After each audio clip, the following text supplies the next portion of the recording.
Well, at the road, here, he needs a driveway straight here. And they go in over here is a driveway and another side. Open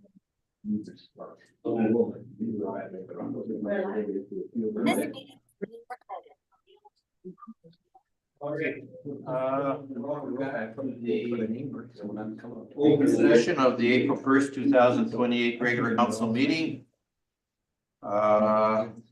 Coming out of a closed session. Coming out of closed session, I need a motion to accept the presentation from Matrix Group.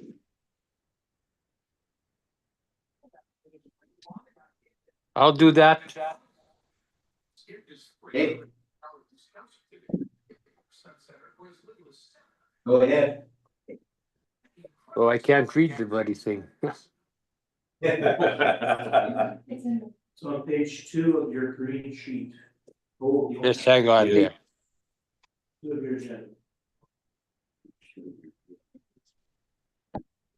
Page 2 of your white sheet. Yeah. I'm just matrix.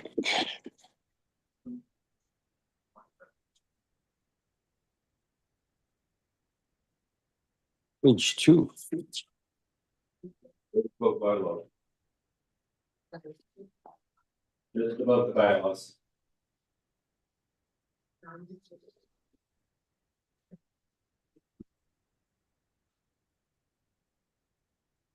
There you go. Have you texted with there? Whatever my customers. Still there? Yeah, it's still here. Is that page 2? Yeah, the second page of the white sheets there and Yeah, well, do it? We can do it from here. Go on. Go ahead, Aaron. Okay. Make a Lamont County Council accept the presentation from Matrix Group's Stephen Weber regarding the audit of financial statements as information. Any questions or concerns?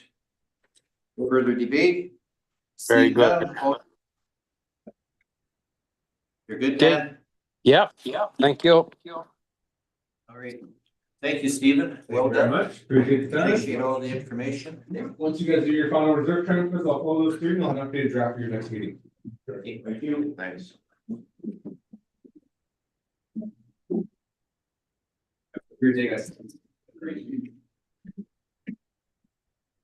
Okay, we'll move on to item number 6 of the agenda, bylaws, 6.1, line of credit borrowing bylaw. Shit. On page 51, 211. This is an annual action that council takes. You'll see in legislative history, we've done it every year since 2019, it seems. This is a bit of an overdraft protection on this kind of a thing, so I'll ask Mr. Boyd to present. Yes, thank you, Mr. Tarnowski. Good morning, Mr. Reeve, members of council. As Mr. Tarnowski said, this is an annual requirement. The requirement is actually from ATB Financial, our financial institution. Bylaws do go on until they're rescinded. However, ATB likes to have an updated bylaw every year. And so the purpose of this bylaw is essentially to cover off the MasterCard statements and to have a line of credit available if council so needs it. So there is no advertising requirement because it is less than 3 years in term, and that the amounts are not required and that it's operating. So we've recommended that all 3 readings happen today. If council chooses not to, we can easily carry that over to the next meeting. There is no pressing time requirement for this. Like I said, this is just an annual requirement from ATB.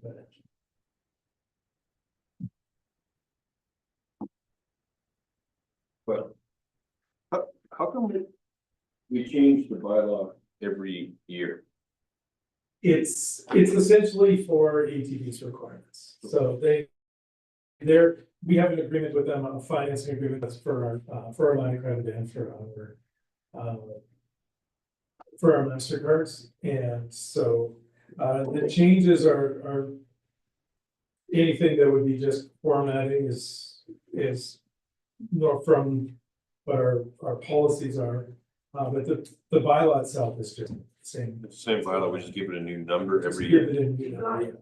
Okay. You know, when it's with other financial institutions, there is no need for a new bylaw every year, but it's their internal policy. They did tell us that they're actually thinking about changing that internal policy, that they don't have to do that because all of their municipalities are giving them grief.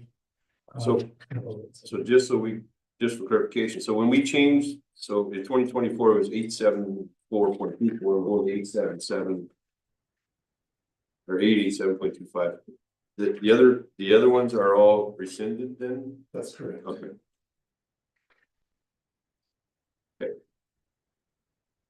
See in Article 12, the fiscal take force upon relating to the reading.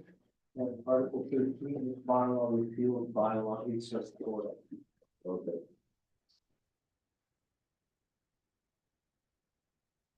Any other questions or comments?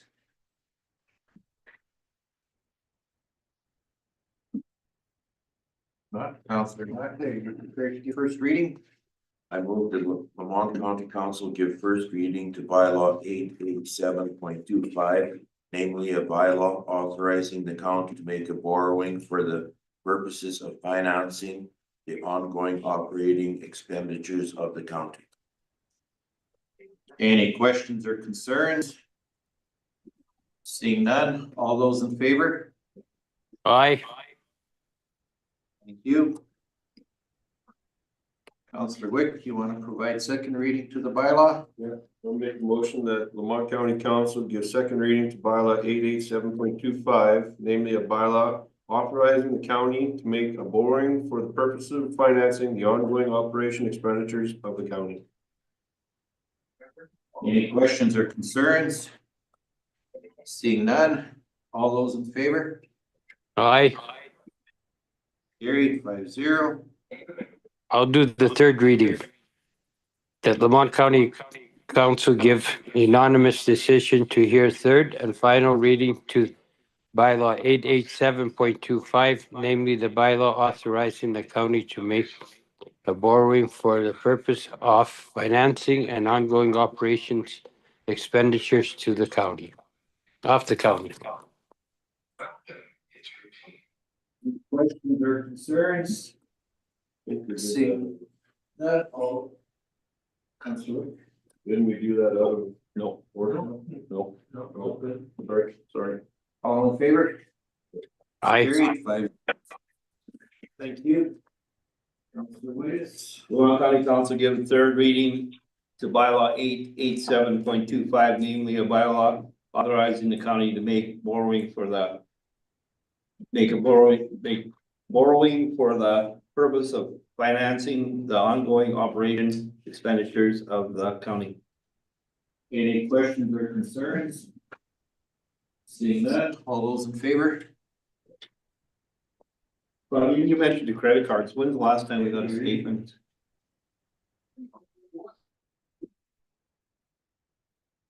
Yeah.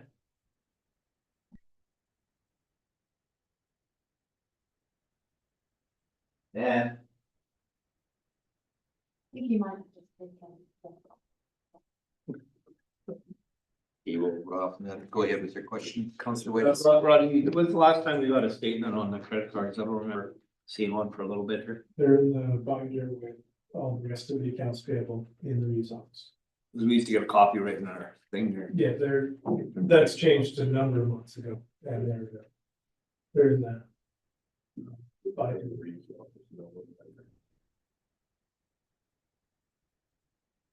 Dan, are you back online? You haven't passed. We'll pass that. All right, we'll move on to item number 7. So that borrowing bylaws in effect. Item number 7, acquisition of 4 properties, 2024 tax sale. Mr. Reed, the tax sale was, not mistaken, in January. There were 4 properties that, they remained unsold, so Mr. Boyko is here today recommending that we acquire them. Yes, so this is a briefing note. As Mr. Kowski said, there was 4 properties. There were no bids on any of them, so the MGA gives the municipality the ability to then take those properties over for tax recovery. Page 58 has a number of the steps. I'm not gonna go through all the steps today as it's a pretty long agenda already. You'll see on page 60, 61, 62, and 63, some maps of these properties. We'll be signing the land titles paperwork in the coming days. This is just to give council some information on what properties we have.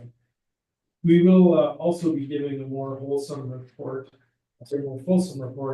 on what properties we have in overall for the county, so the council can see what's there in the coming meetings, and then council can make decisions if there's additional properties that the county wants to sell, or if we hold, and how this is. In particular with these ones here, because it just happened, we have had in the past some of the residents come back and pay us, and we revert that back. So, but we haven't had any on these particular 4 properties yet. So we are commencing the paperwork to turn them over, and so we just want to bring this forward for council's information to get a little more detail on those properties and have an opportunity to ask questions. 863, nobody came for a big parcel like that? Like, I mean, owner didn't come? No, there was no interest in that one, so. Even, have you been contacting the owner? A lot of these properties that we try to contact them and they don't respond to us, and that's usually what happens in these cases. So what happens if the owner or it stops the process? What if a non-owner comes back with the So option? if the owner comes back, then we can revert it back to that person just for them paying the taxes. If somebody else comes in and pays market price for that, then the process is that we keep our taxes, and then we have to put that money in an account for 10 years. And we continually try to contact those owners, or those owners get back to us. And if they get back to us, then we provide them that money back that we sold on. So the only part that the county gets to keep is the taxes, that's all, and plus small admin fee. And it's a very small admin fee for the amount of work we have to do here. And so this is in your division, this person's across the fence.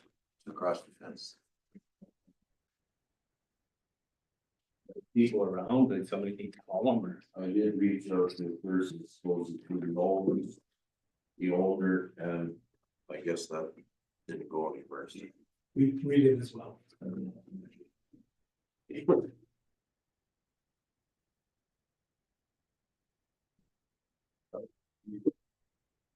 They already went for auction, we're now taking this over, so. And so the council can then in the future decide what further steps we want to take to. We ended up in the auction. We got, we're no bids. No good. This large parcel, is that by the river? No, but it's in Roy's area, like that's your expense. Okay. Probably got gravel under there. They ain't got gravel. Any other questions? Nope. Need a motion to accept this information? Yeah, I move the Lamont County Council accept the report on the acquisition of 4 properties from the 2024 tax sales information. Questions or concerns? Seeing none, all those in favor? Yeah. Carried 5-0. Item 7.2, 2025 Alberta Transportation Construction Program.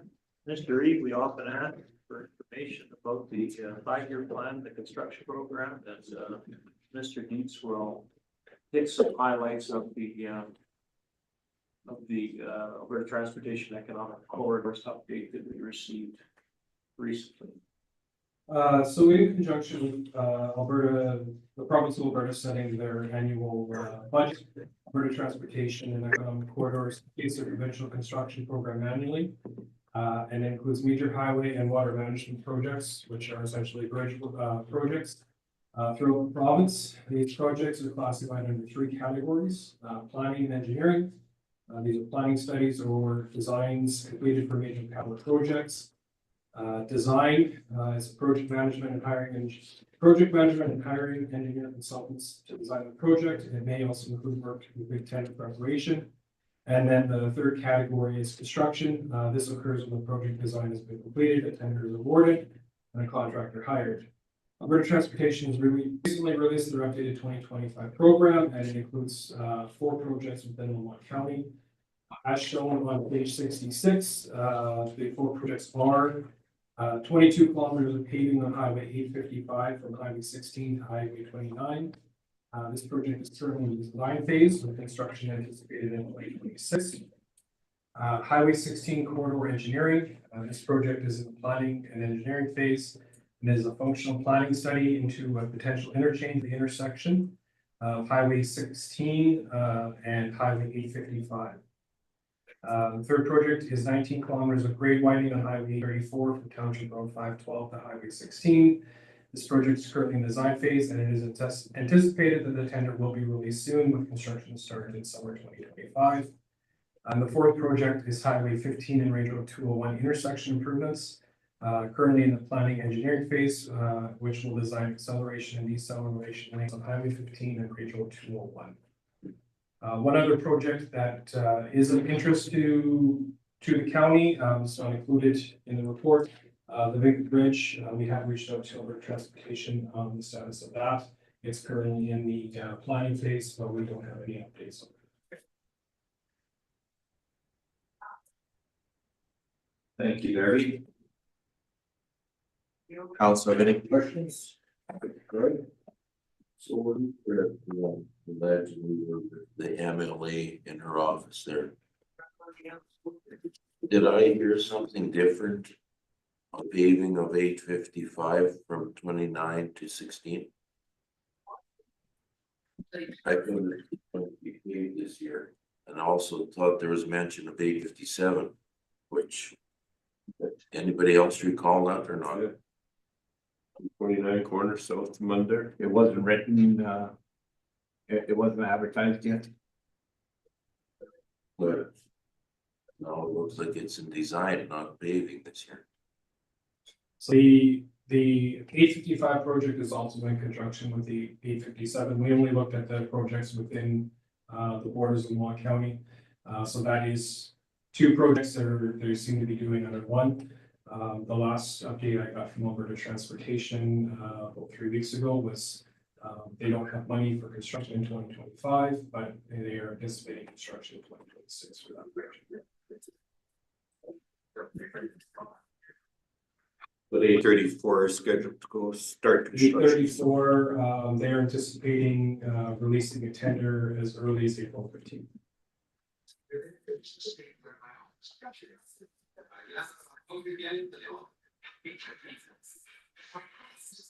Those acceleration and deceleration lanes, that's just a study of them.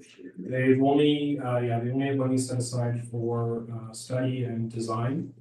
There's no money set aside or timeline for construction. Any other questions? So that 855, Highway 16 to 29, That's for 2026. That's for next year. That is correct.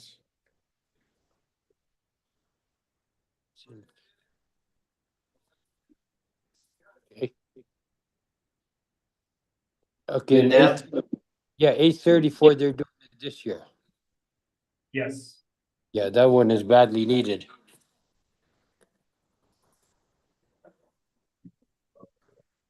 John, I thought on 855 paving, you were gonna raise a concern about the radius of the curves there on the correction line on 855. Well, I brought that up many times. When Ed was premier, they were looking to uh, widen the curve. And after he resigned, and that was it. When Redford came in and Dan Look was transportation minister, he said, "Well, that's not a bad road. Looks okay to me." He says, "I travel that once in a while." I said, "Well, look at Highway 29. It's such a wide curve, and there's no hill there. And this is the problem here is with the hill, just before from the south side of the correction line." But yeah, you would think that they would have a look at that curve. There were many deaths on that curve, and this year they never put their snow fence up. Usually they started to put the snow fence up, and it wouldn't drift on that road, so it'd be pretty good. But now this year they didn't do that. Darby, is there any way we could have input into this, either through a letter to the minister, or can you contact? We can reach out to Alberta Transportation and inquire about that project, and where they're at, and whether they have any ability to look at more than just repaving. This, the only project for the interchange, we have been involved in that, and the council's been brought to speed up on where they're at with that one. And then the acceleration lanes on the radio 201, we will be reaching out to us to work, because that is a request that came to council, so that we have been put into the needs and why we brought that forward. Yeah, I think to support Councillor Rawarwa's comments, that's a dangerous curve there. There's a number of crosses that exist there already, so maybe if you reach out to Josh Bielik, I think he's Minister Dreeshen's deputy minister. And just bring the concerns forward in regards to maybe profiling or redesigning that curve to. It's almost like an S. Yeah, I agree, Dave. But it would be very nice if they would come on site, and if we could come meet with them on site just to show him what the road is like. It's one thing for him to design this when he's in the office, but when you come and you drive it, or you see from either side, from the north or from the south, it's difficult. And when you haul grain, I remember Jimmy Kowal always asked for something to be done there, because when you come out with a semi onto highway, turning off, you could never see from the south any car coming because of the hill.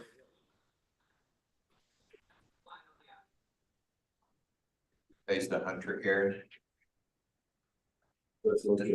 Is this last name Beasley? Yeah. Okay, so how do we want to deal with this, except the report as information and then make a second motion, have administration contact Minister Dreeshen's office regarding design and Yeah.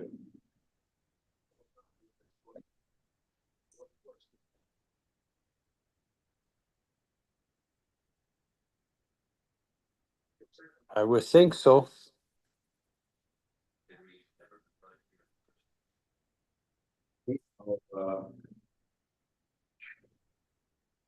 Well, Christiane is taking the second motion. I'll make first motion that Lamont County Council accept the report on the 2025 Alberta Transportation Construction Program as information.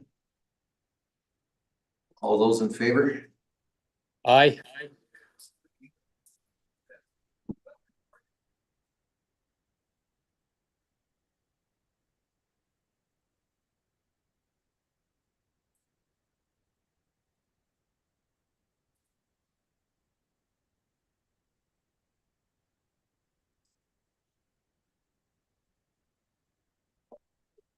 Waiting for Christiane to give us a second motion on the board.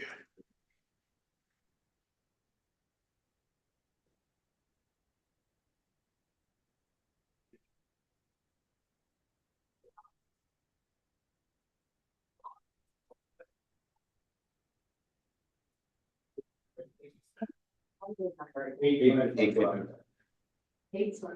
855.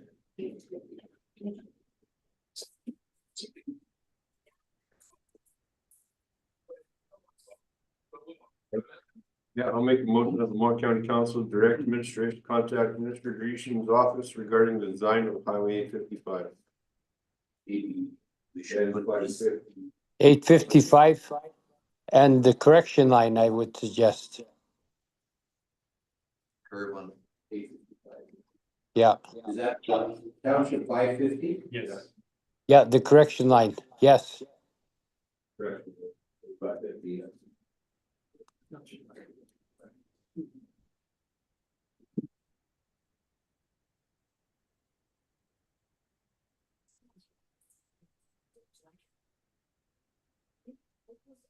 Yeah, further.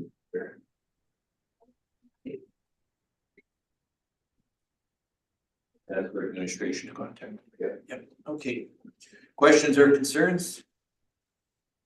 See none, all in favor? Aye. Carried 5-0. Lunch is here, so we'll do a recess, because I think the next topic may take a few minutes.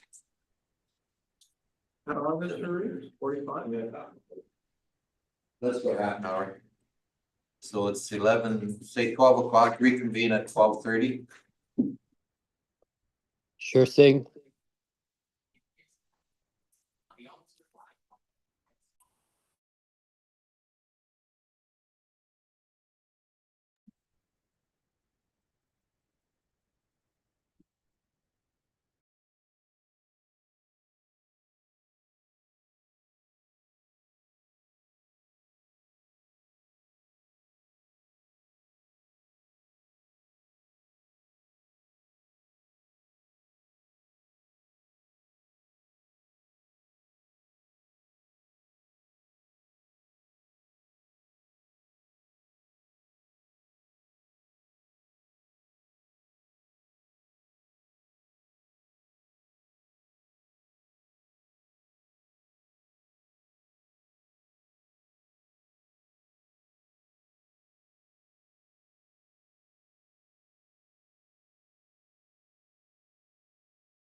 Okay, welcome back to the April 1st, 2025 regular council meeting.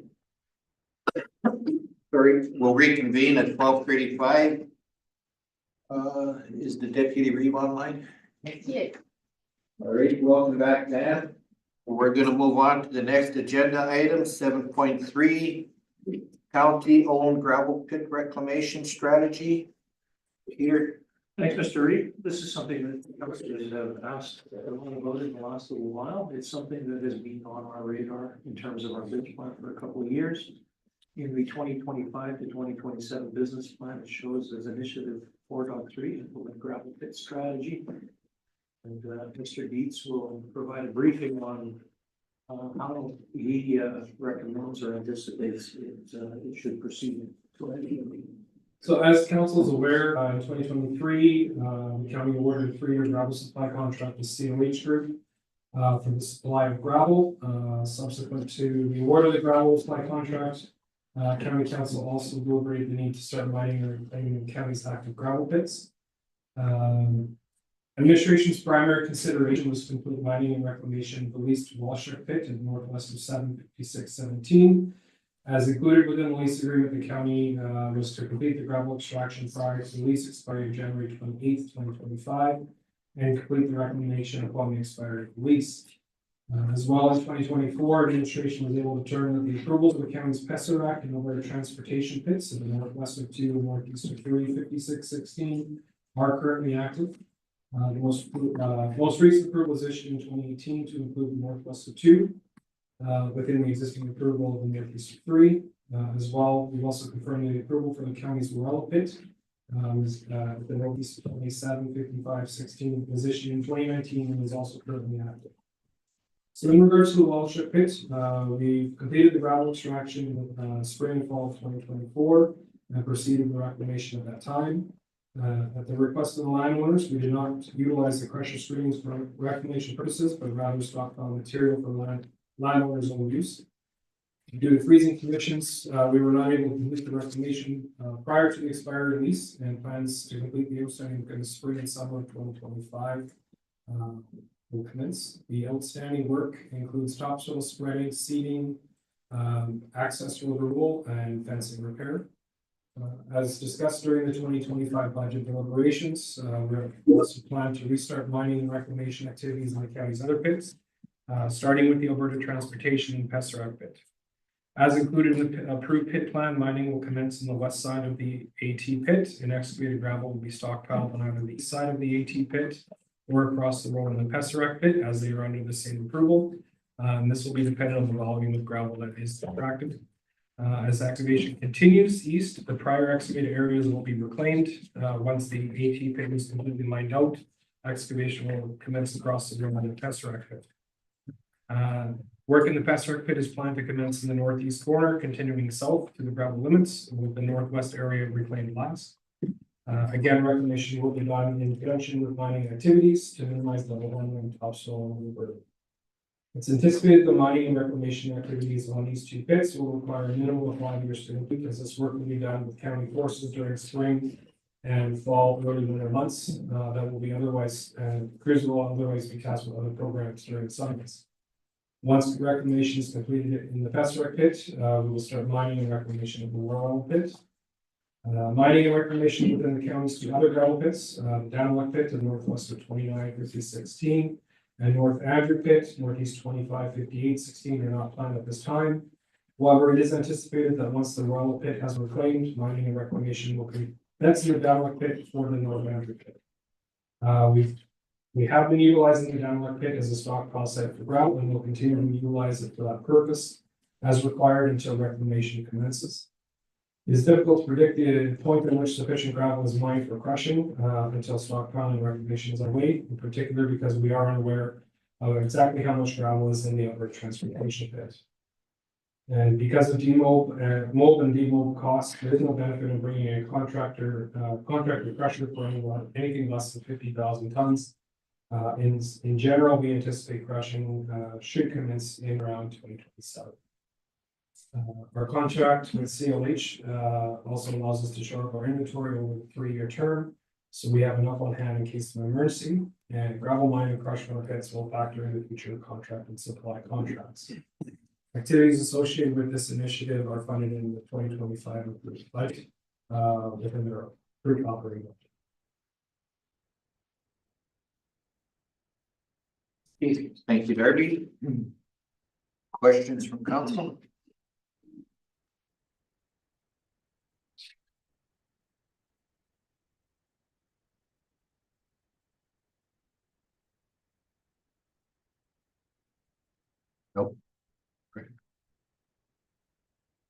There's still stakes in the Alberta transportation pit, or where the boundaries are. That I'm not aware of, if they're still there or not. As far as what's there, we won't be able to go and search until the snow melts. Our plan is, once we can get into, the Wallace pit, we can start finishing the reclamation there and start, preparing plans to get into the Alberta transportation pit. If their boundary stakes aren't there, then we can survey them to ensure that we're working within our own property. There should be some records of the survey. We do have the survey plans, we have we have all of the gravel, exploration, plans, all the works on that. We just need to get on site and ensure that all the previous stakes are still there. Things could have gotten moved over the years. I'm not too sure where it sits at right. Okay.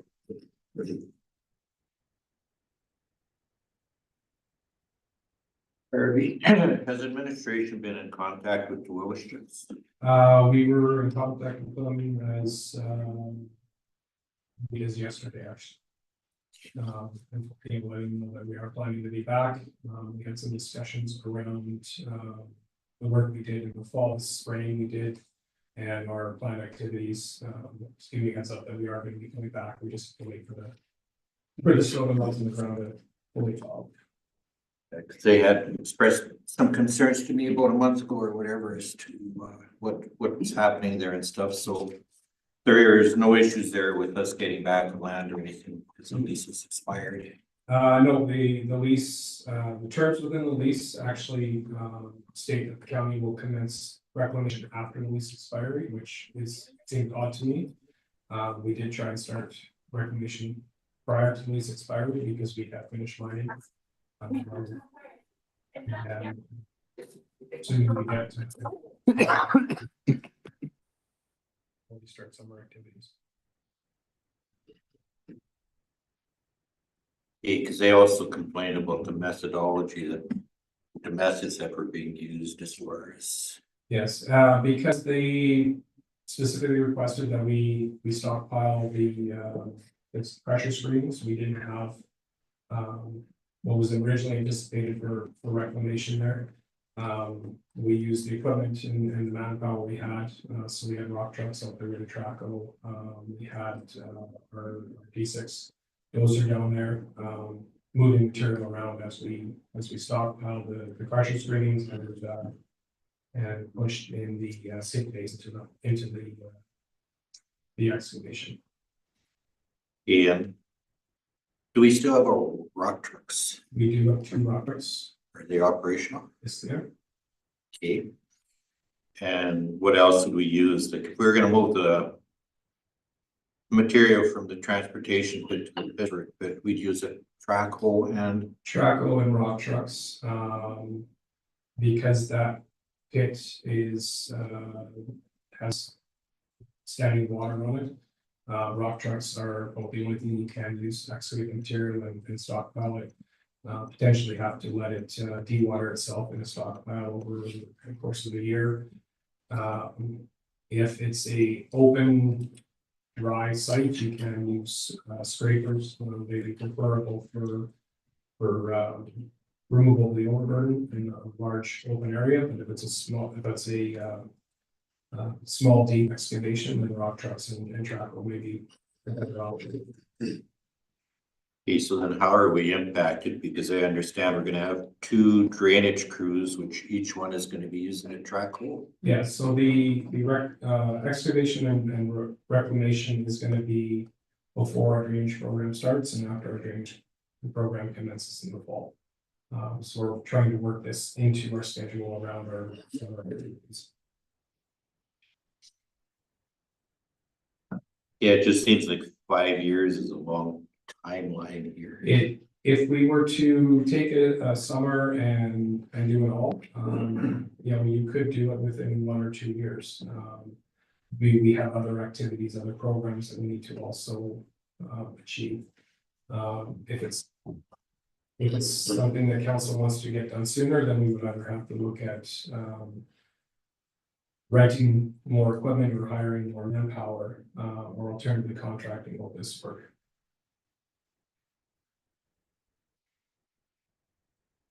So irregardless, we're probably gonna have to look at a new gravel supply contract next year, whatever council's hearing. Yeah, our gravel supply contract is through 2026, so the next council will need will be asked to authorize tendering of a new supply contract. Our current contract has annual quantities over and above what we need per year to rebuild up our inventory. That was agreed over the last number of years, and depending on what we can find this fall and spring, we may be in a position to lower the annual contract amount. Or we, Deputy raises his hand. Deputy Reed, you got a question? And? Great, great. Hello, Dan. Hey, can you hear me now? Yeah. Hello? Yes. Hey, and are we gonna do the road out? Apparently, there's a lot of gravel in the road at that spot. Between, So because the road allowances are technically owned by the Crown, in my past experience, that would require approval from Alberta Transportation. And they would probably want their cut, either a certain amount of gravel or a check cut for how much is taken out of the road allowance. well, pardon me, is it worthwhile looking into that? We definitely can. We're unsure exactly how much would be in the road allowance right now. But we can pursue some more exploration around the road allowance on both sides and determine exactly how much could be in there. Whether it would be cost effective to mine through the road and rebuild it. I can't say right now. Yeah, because that was, well, I'd say 10, 15 years back, we talked about it. About mining the road out and doing the government pits across the road from Morelos. Or not from Morelos, from Passerooks. So we would do it all at one time. So I don't know if that's still feasible or not, or was that just a pipe dream?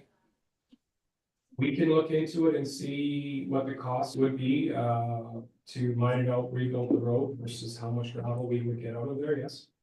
Yeah. We did that North Danny about 12 years ago, 14 years ago. You guys dug out the road and crushed it up. No, we never did it. We Yeah, never up did north. it. Huh? North. Up north, one of the pits. Oh, up north, okay. Yeah, but we never Yeah. did this one. Under the hill and, yeah. It's happened before, well, 14 years ago. Okay. Well, that was, no, well, I was on council then and I don't remember that, eh?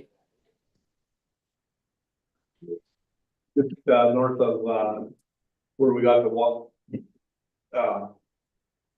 What's the Hall Road, a mile east and then north of there? No, straight north of the Hall Road.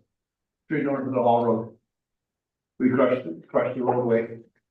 They come up to the road and then they come with the trucks and they crushed it out and then they built the new road down there. Ag lease bid? No, that was a Meg lease, that was. Not That's- maybe, That was Woodwickus. What was Woodwickus, or what you call, yeah, that was Walter Woodwickies. Trailers already, so it wasn't that long ago.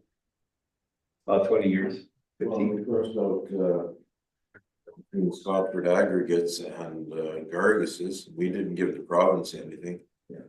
We just decided how much the county was gonna get. We got crushed product, you know, whatever the gravel was. Less crushing, that's how it worked out, that's what we picked up there.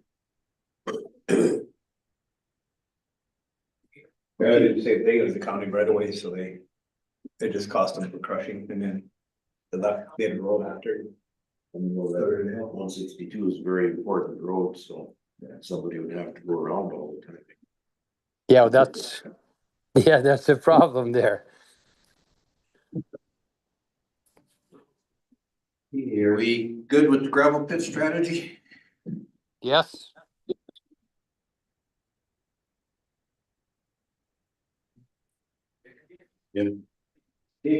Need a motion to accept his information?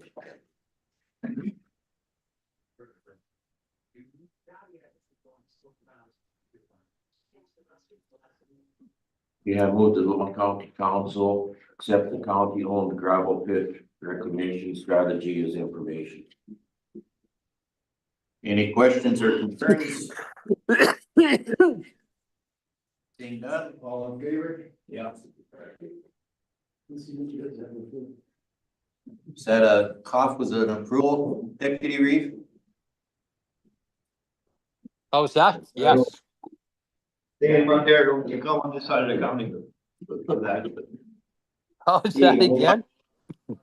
You stay on there, don't you come to this side of the county with that disease you got. Well, that's why I'm staying at home, eh? We don't have the moonshine here to settle it down. 7.4 road graveling program. Mr. Reed, as has become our process, we are bringing major programs like road gravel and dust abatement and so forth. Initially to in a briefing note form and then for RFP. Truthfully, this probably should have been the video of the whole section, but let's just go with it. Go ahead. So as per policy 5128, road gravel maintenance policy, county roads shall be gravel on an approximate 5-year rotation basis, depending on the classification road, which equates to 286 miles per year. As council may recall, in 2023, to reduce the annual gravel program to a 6-year rotation. And then during the 2024 budget deliberations, council direct administration to reduce the spread rate to the entire program, thereby increasing the number of roads, actually bring us back to the same 236 miles. So based on the 6-year rotation with reduced spread rate, which is essentially a 5-year rotation, we've got a proposed 236 miles of roadway for 2025. We worked with each divisional grader operator, who each provided up to 29 miles in their area. In total, there are 226 miles proposed from the operators and the administration, leaving 10 miles yet to be determined. Similar to the last 2 years, we'll bring an update to council towards the end of the 2025 program that will summarize any cost savings and the exact number of miles that can be completed over and above from the surplus, and our recommendation of which roads to add to the program at the time. Administration will determine suitable application rates when each section of road is reviewed in the spring. It's planned that most roads will have an application rate of 240 tons per mile. However, this may be reduced based on the width of the road being graveled, or alternatively, in some of our wider roads, it would be increased. As presented during 2025 budget deliberations, administration utilizing internal forces to spread gravel to the road to ensure cost savings. So we've got two maps in front of council. The first is the one in green. That is our 2025 proposed gravel program. And the second is our 2022 to 2025, 2022, 23, 24 complete and proposed 2025.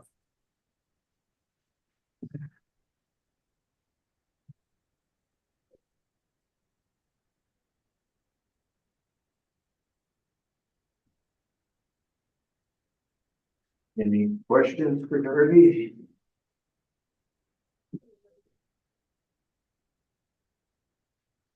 I'm looking at 180 Darby. That Spur Resources has a road use agreement on that road. For the first 4 miles. Well, not quite 4 miles. It ends short of 574 there. What happens when we have a road use agreement? So under the road use agreement, if they damage the road, they have to fix it. So there are instances where our road use agreement holder will gravel the road. If they do significant damage, they may have to put down 40 mil before they put down 25 mil. And as part of our annual rotation, we've incorporated that in. So where they're not doing damage, they don't have to gravel it. Yeah.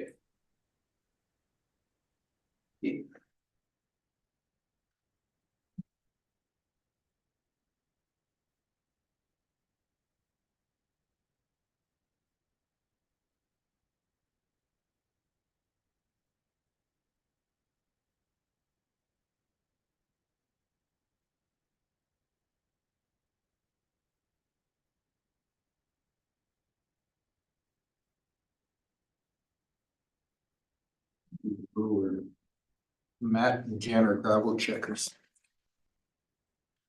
Three, yeah. 3 years ago, yeah, that would be 82.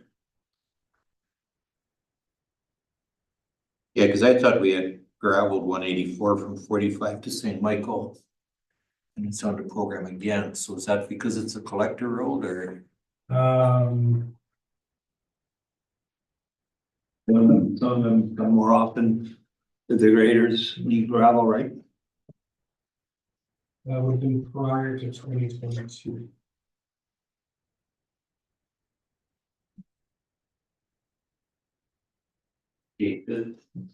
Obviously, this is generated from the Yeah, grader operator. this is, yeah, so we reached out, we met with all of the grader operators. Laid out our proposed program, how many miles, we can divvy up between each area. And then they went and they put forth a map showing their highest need locations. So there are some locations that have been done within the last 3 years. For instance, 552 between 192 and 183. That was last around in 2023, but it is showing signs of a need. There's also areas where we need gravel too. It just depends on the amount of traffic those locations are getting.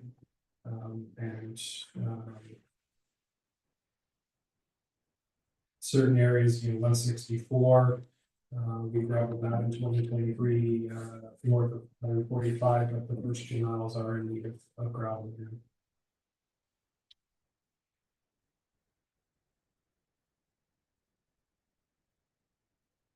Any questions?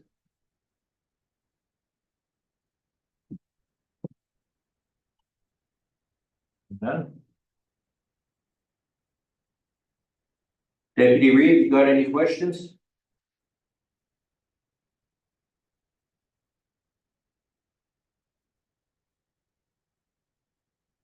No, I'm good. I don't know. This thing drives me nuts. You're talking about the computer, not the gravel map, right? Well, a little bit of both, I think. That's why I'm so sick. No, just the computer. All right. No other questions or concerns? Entertain a motion to accept his information. I make a motion that Lamont County Council accept the 2025 road graveling program report as information. Questions or concerns? Seeing none, all those in favor? Aye. Carried 5-0. 7.5 truckers gravel hauling contract. Mr. Reed, we're on page 74, coming out of your council meeting on March 11th, there was a resolution that council directed administration to bring forward an amendment to the truckers gravel hauling policy to remove Article 3B. Mr. Dietz has a few items after that. So I've included in policy 5108.22, the order for consideration of hiring contract gravel trucks. Is one truck for county residents, a second truck for county residents, one truck for non-resident taxpayer, a second truck for non-resident taxpayer, one truck for urban residents, and a second truck for urban residents, and then any non-resident non-taxpayer. For 2025, administration has been stockpiling gravel in anticipation of the county's gravel program. Due to the volume of gravel required to haul, limited time to complete the work prior to spring breakup, administration contracted services of one non-resident non-taxpayer as included in the current policy. After discussing the policy, council passed a resolution directing us to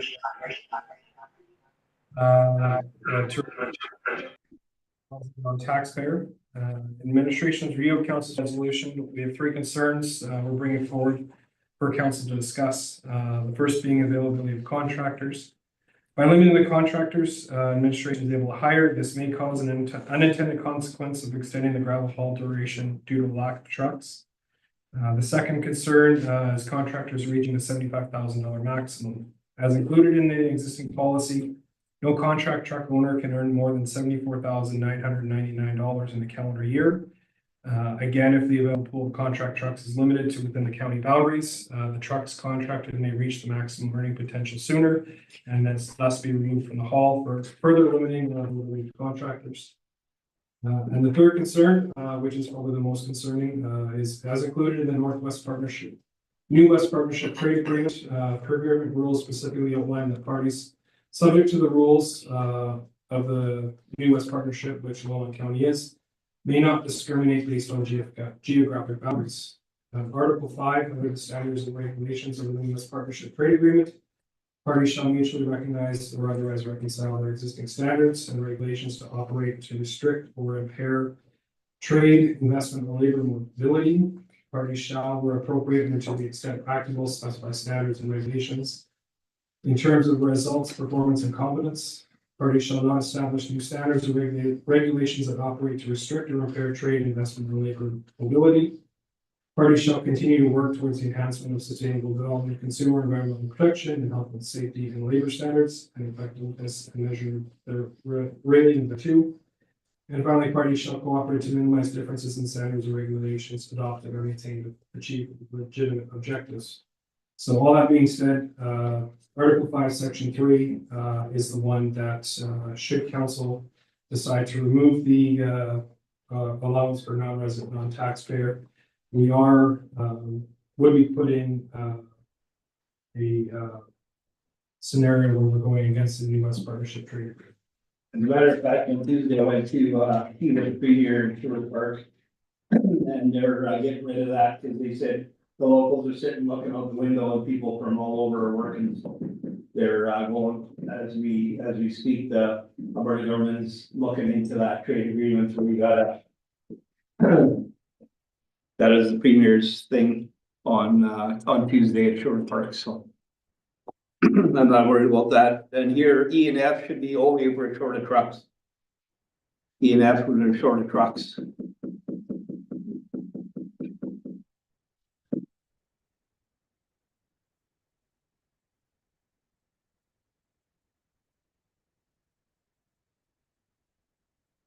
You now should stay.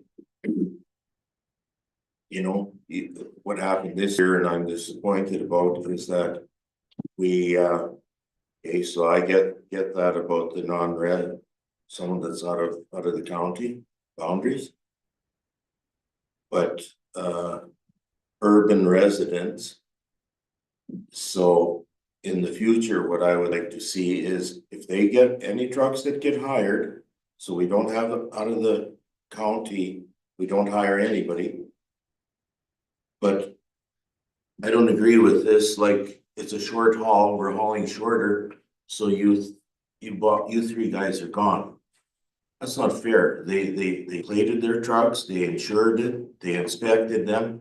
And then if any of these contractors from front top to bottom feel that it's a waste of their time because it's a short haul, then it's up to them. They can quit and go where their time is more valuable. You know, and we do these multiple trucks.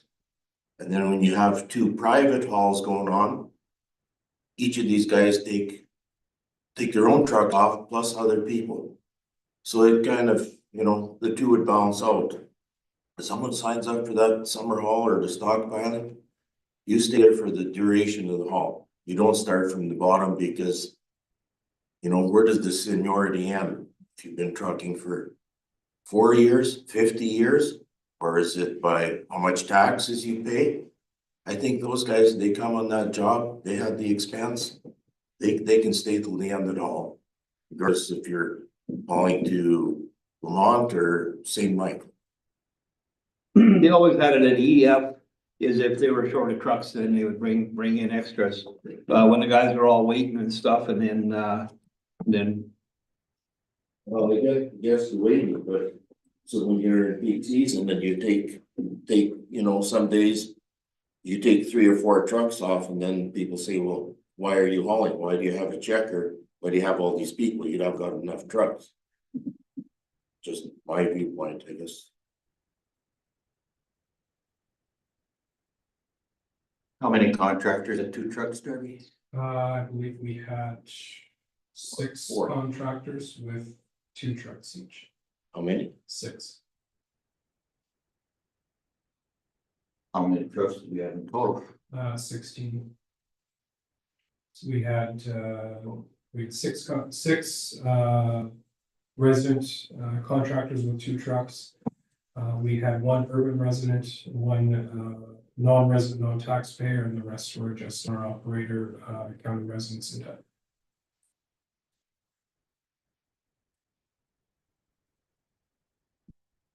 We had Matthew, Shoko, Trevor, Cody. Okay.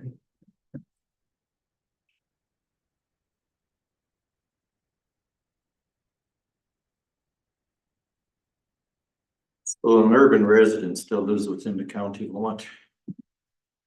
So why would we discriminate against him?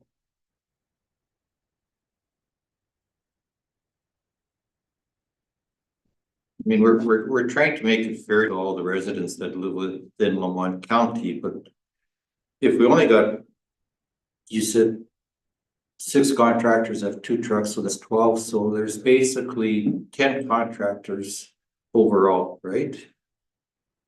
There would have been more, but they didn't have dump boxes for this winter. They got millions.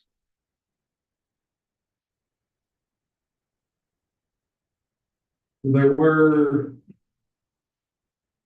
were some contractors that could have put more on.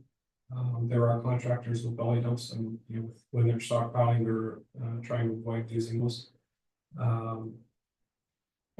With our limited time window, we could have started sooner, trying to work around winter weather. We made a judgment call when to start the stockpiling.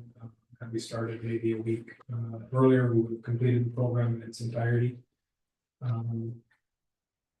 The issue comes around whether we can get the contractors. You know, when we were working within the policy, when we moved to St. Michael, we did start, we removed the non-resident, non-taxpayer truck. And then we also removed the 1 urban resident truck, basically in reverse order the policy to keep it fair and consistent with the policy. The reason for that was because we were in a shorter haul and there was already concerns raised from some of the truck drivers that they were going to have a backlog in the pit and trucks waiting to be loaded. And if, you know, the other alternative was if moving to the download pit saw that again, then we were going to look at removing the second truck for each of the 6 contractors. So if we left G in there, would we comply with the NWPTA? No, oh, sorry, if you left it in, yes. The New West Partnership Trade Agreement says you shall establish new standards and regulations that operate to restrict or impair trade.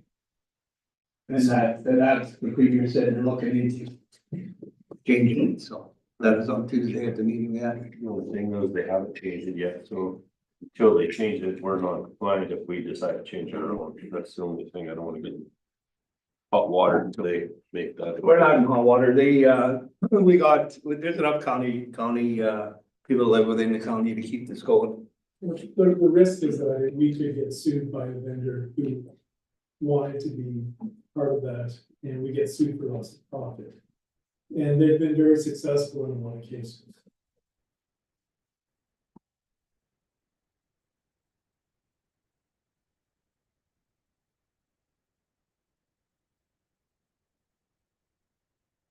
Yeah, I'm not sure we want to open ourselves up to a liability. If the government changes it, fine, but if they don't, I'm not too sure why we would want to eliminate G at this point. Well, the thing too is if the government changes it, we don't have to change ours. Yeah, we do. Change. We're still. But if they say that there's no issue, then we don't have to comply. The reason why this non-resident is in here is because if we have to go out, or if somebody wants to apply, then it's been part of this. But if the new West Partnership Trade Agreement, if they get rid of that, then that automatically counts out G for us. Everything I'm hearing in the media is to remove barriers that might be geographic, in particular in trade between provinces. I'm not certain, Council, what you heard. If there's anything you can provide, that'll be very helpful. But I believe that Councilor Williams has nailed it. At this point, it's aligned with current law. We go for then. No, there's 500 I'm just saying. $2,200 or $22. Go and ask You can ask them, the or ask lady. them. Exactly what they said. The Albertans are, the locals are sitting and watching. You leave, you be in there, you're opening yourself for, you're gonna have 1,000 trucks sign up. And then what are you gonna do? And we always went down the order as they needed trucks. That's the key part. That's the key part. We went in order as they needed trucks, but Yeah, we're not breaking law. we had guys waiting at both ends and they hired from out of county. We had more than enough sufficient trucks. That's their. I get that's what they're getting at, but they're not the one breaking the law. If they change it, we are. It doesn't cost them a goddamn thing if they don't do it. It's gonna cost us if somebody decides they want to charge us. You go up the list as you need trucks and you don't get a second one if you don't need trucks. They went right to the full month and we know why that truck was there. There's a reason for it, so. Yeah, but you know what? This whole policy is because we know why somebody needed it. Somebody in the county decided they were friends with truck drivers and they decided that they were gonna get this policy put together. This is a business. This isn't a friendship. These guys come in here, you make a policy for specific local people. If you go with the New West Trade Agreement, we don't have to hire any of them. You can hire it out all you want, because that's the way it's supposed to be. That's the way we do our culvert replacements. That's the way we do everything. We're the ones, if we take that out, you make the motion, and if it goes through, you guys are the ones that are breaking the law as it stands, because you heard something at T. But I didn't hear anything. I've never heard of this before until they come and say, listen, on the paperwork, the government says we don't have to follow the New West thing anymore. I'm not changing it. I'm not voting for it. I know a bunch of the guys that drive trucks. But you know what? They can find work somewhere else too, just like everybody else in the county has to go out and find other work. I don't go to Sonoma or Connexus over there and say, listen, I work in the county, so I get a job here before anybody else out of the county gets one. I would tend to agree. I have no idea why we'd be setting ourselves for a liability. And I mean, it's worked well. We're trying to protect our local truckers here as it is. And I think in this case, it's the local truckers that are trying to influence our decision here. And at the end of the day, they got no exposure, but Lamont County does. This all started because they weren't short of trucks and they hired me and we were, and that's where it all started. And we never had problems for the last, oh, whatever, I'll keep my opinion.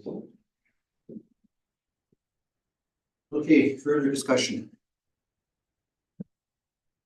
Right, good.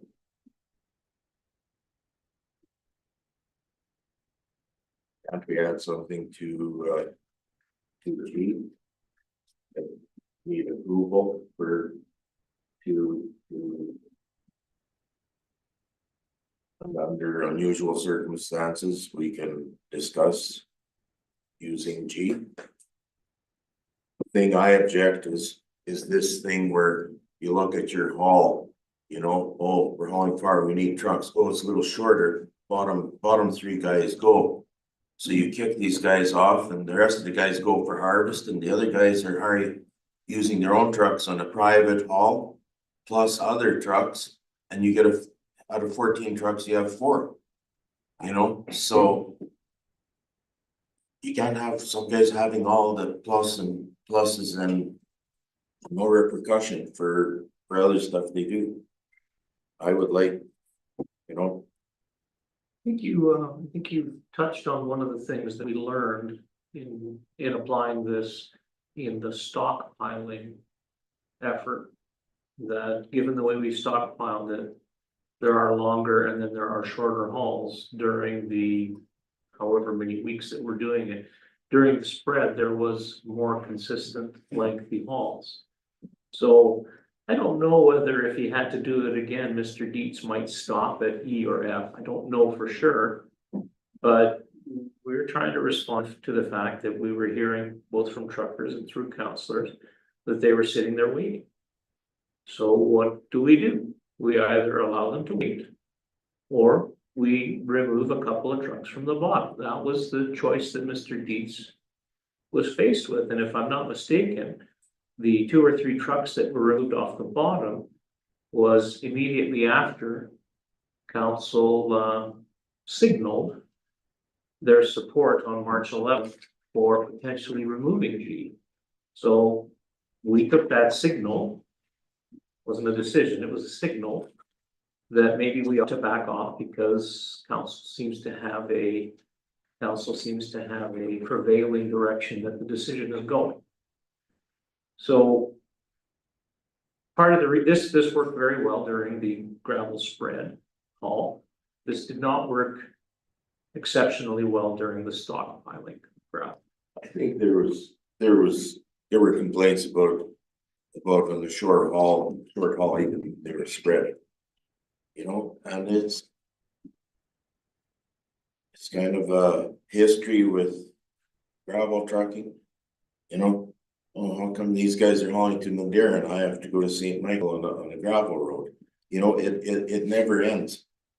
So I don't know how you treat everybody equally, but I just want to make sure anybody that applied for that haul, you don't terminate the bottom 3 guys because it's a short haul. When the guys that are complaining about it are the guys that are going to quit and go for harvest, or they're going to do something else.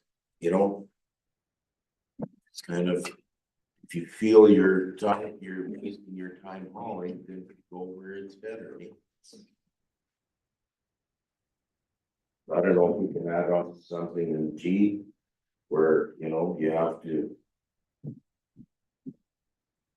to have a decision that how are you going to enact that instead of a blanket And you still got it in your policy.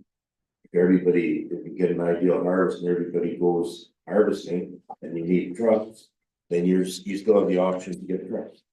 I don't know. I did tried it once in the, mid-80s, and, what happened, we had combines in the ditch, we had tractors in the ditch. We had school buses almost getting hit, we had guys going through stop signs. When you got the locals, they have respect for the people around, so that's why they come up with a policy. And, there was no problem until and they weren't short of trucks, but they brought in from out of county. And that's when the problem started. They were sitting waiting, and it is supposed to be, you go down the line, and if you need more, then you go to a second truck, and there was a thing, but they went right to G. I have a question for you. So there's a contractor that's got a pit and they're hauling down 162 with contract truckers. We have any issues with them? As far as, Complaints, road issues, anything like that? not that I'm aware of. Okay. We have our own truck drivers plus our own contractors coming down 164 and 165. We got any complaints? Complaints around dust, rocks, last few weeks. We had a couple of complaints about speed, but our review indicated that they were not speeding, not within, a couple of kilometers per hour. I'm not trying to be that guy, but if you just point that out, that was our own program that's got issues, and the other guy's hauling a whole bunch of sand to the city of Edmonton, doing whatever else, and we have this amount of issues. So you tell me that this policy is working? I'm talking when they're hauled all over the county, you got line corners and stuff.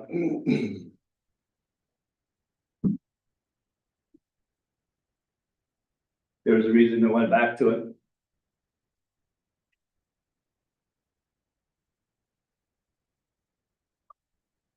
Okay, so we spent quite a bit of time discussing it here. The recommended motion is that Lamont County Council approve policy 5108.25 truckers gravel hauling contract. That policy appears on page 79. 77? So 79 is the proposed updated policy. 77 is the existing policy, which would be line G excluded. So to be clear, if you want to stay with the policy the way it is, you will vote against. If you would like to change the policy to remove item G, then you would vote in favor.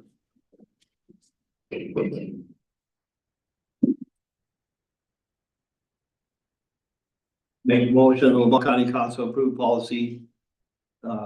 Is that the one with the Venus? Yeah. Okay, yeah, 75, and it's, so that's the one with the way it's written here with V in red. That's The correct. Lamont County Council approved policy 5108.25, trucker gravel hauling contract. Can we get a recordable, please? Dan, are you on board? Any comments?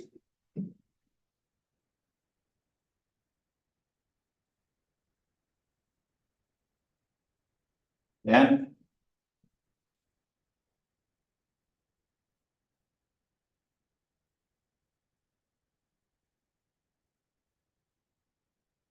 Agent Councilor Rawarwa. Yeah. Okay. Were you part of the last discussion here?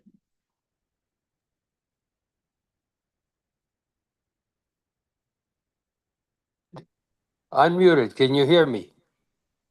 Yes. Yes.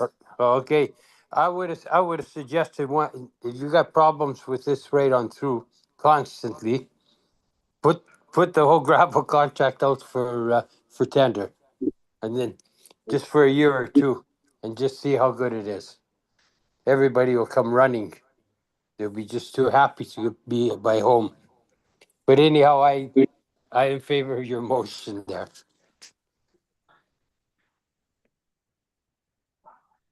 Okay, so Councilor Roar was in favor. Yes. Councilor Naka, I'm in favor. Councilor Wick. You said if we vote in favor, we're in favor of removing G? That's what this means. Vote. I'm in favor. Counselor Warwick, did you hear that last part? That we're in favor of removing non-resident taxpayer? The ones from out of county, Dan. Yeah, non-resident tax, number G. It has the red, in red, yes. Okay. Non-taxpayer and non-resident. Yes. Yes, Your yes. vote is yes? And Roy was a yes. Mine is no. Steve and, Aaron voted no.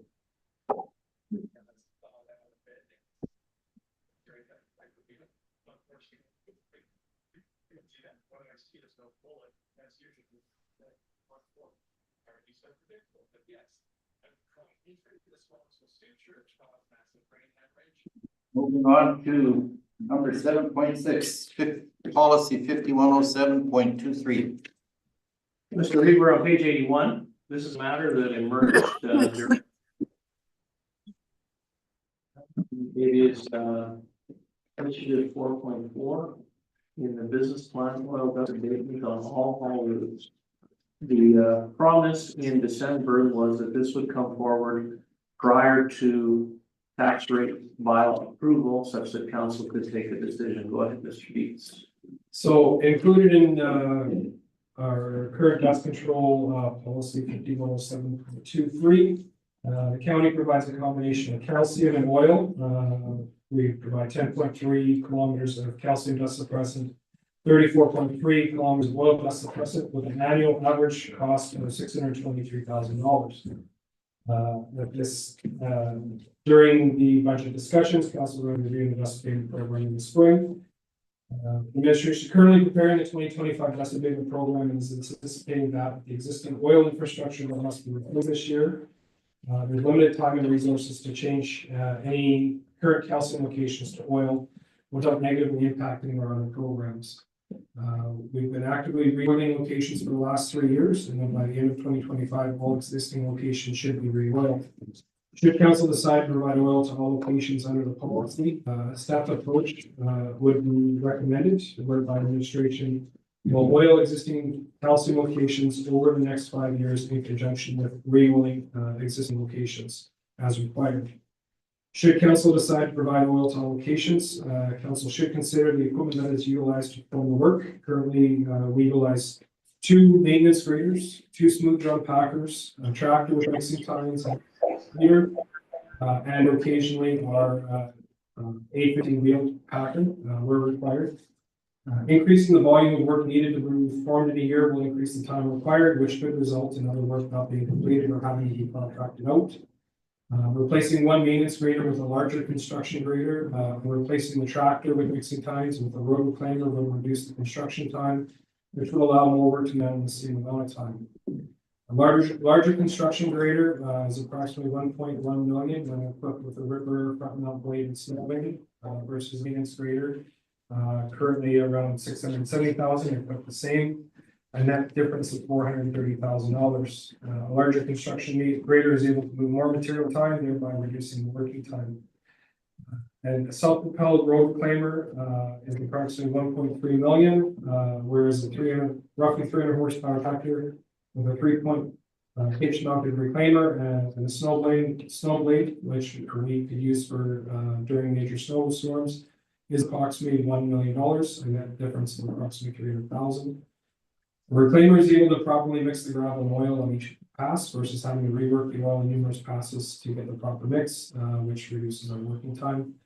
The belief is that the higher output equipment will allow us to continue with the current staff complement. We're approximately 44.6 kilometers of dust abatement. So on a 5-year cycle, we would complete approximately 9 kilometers or 5.6 miles per year.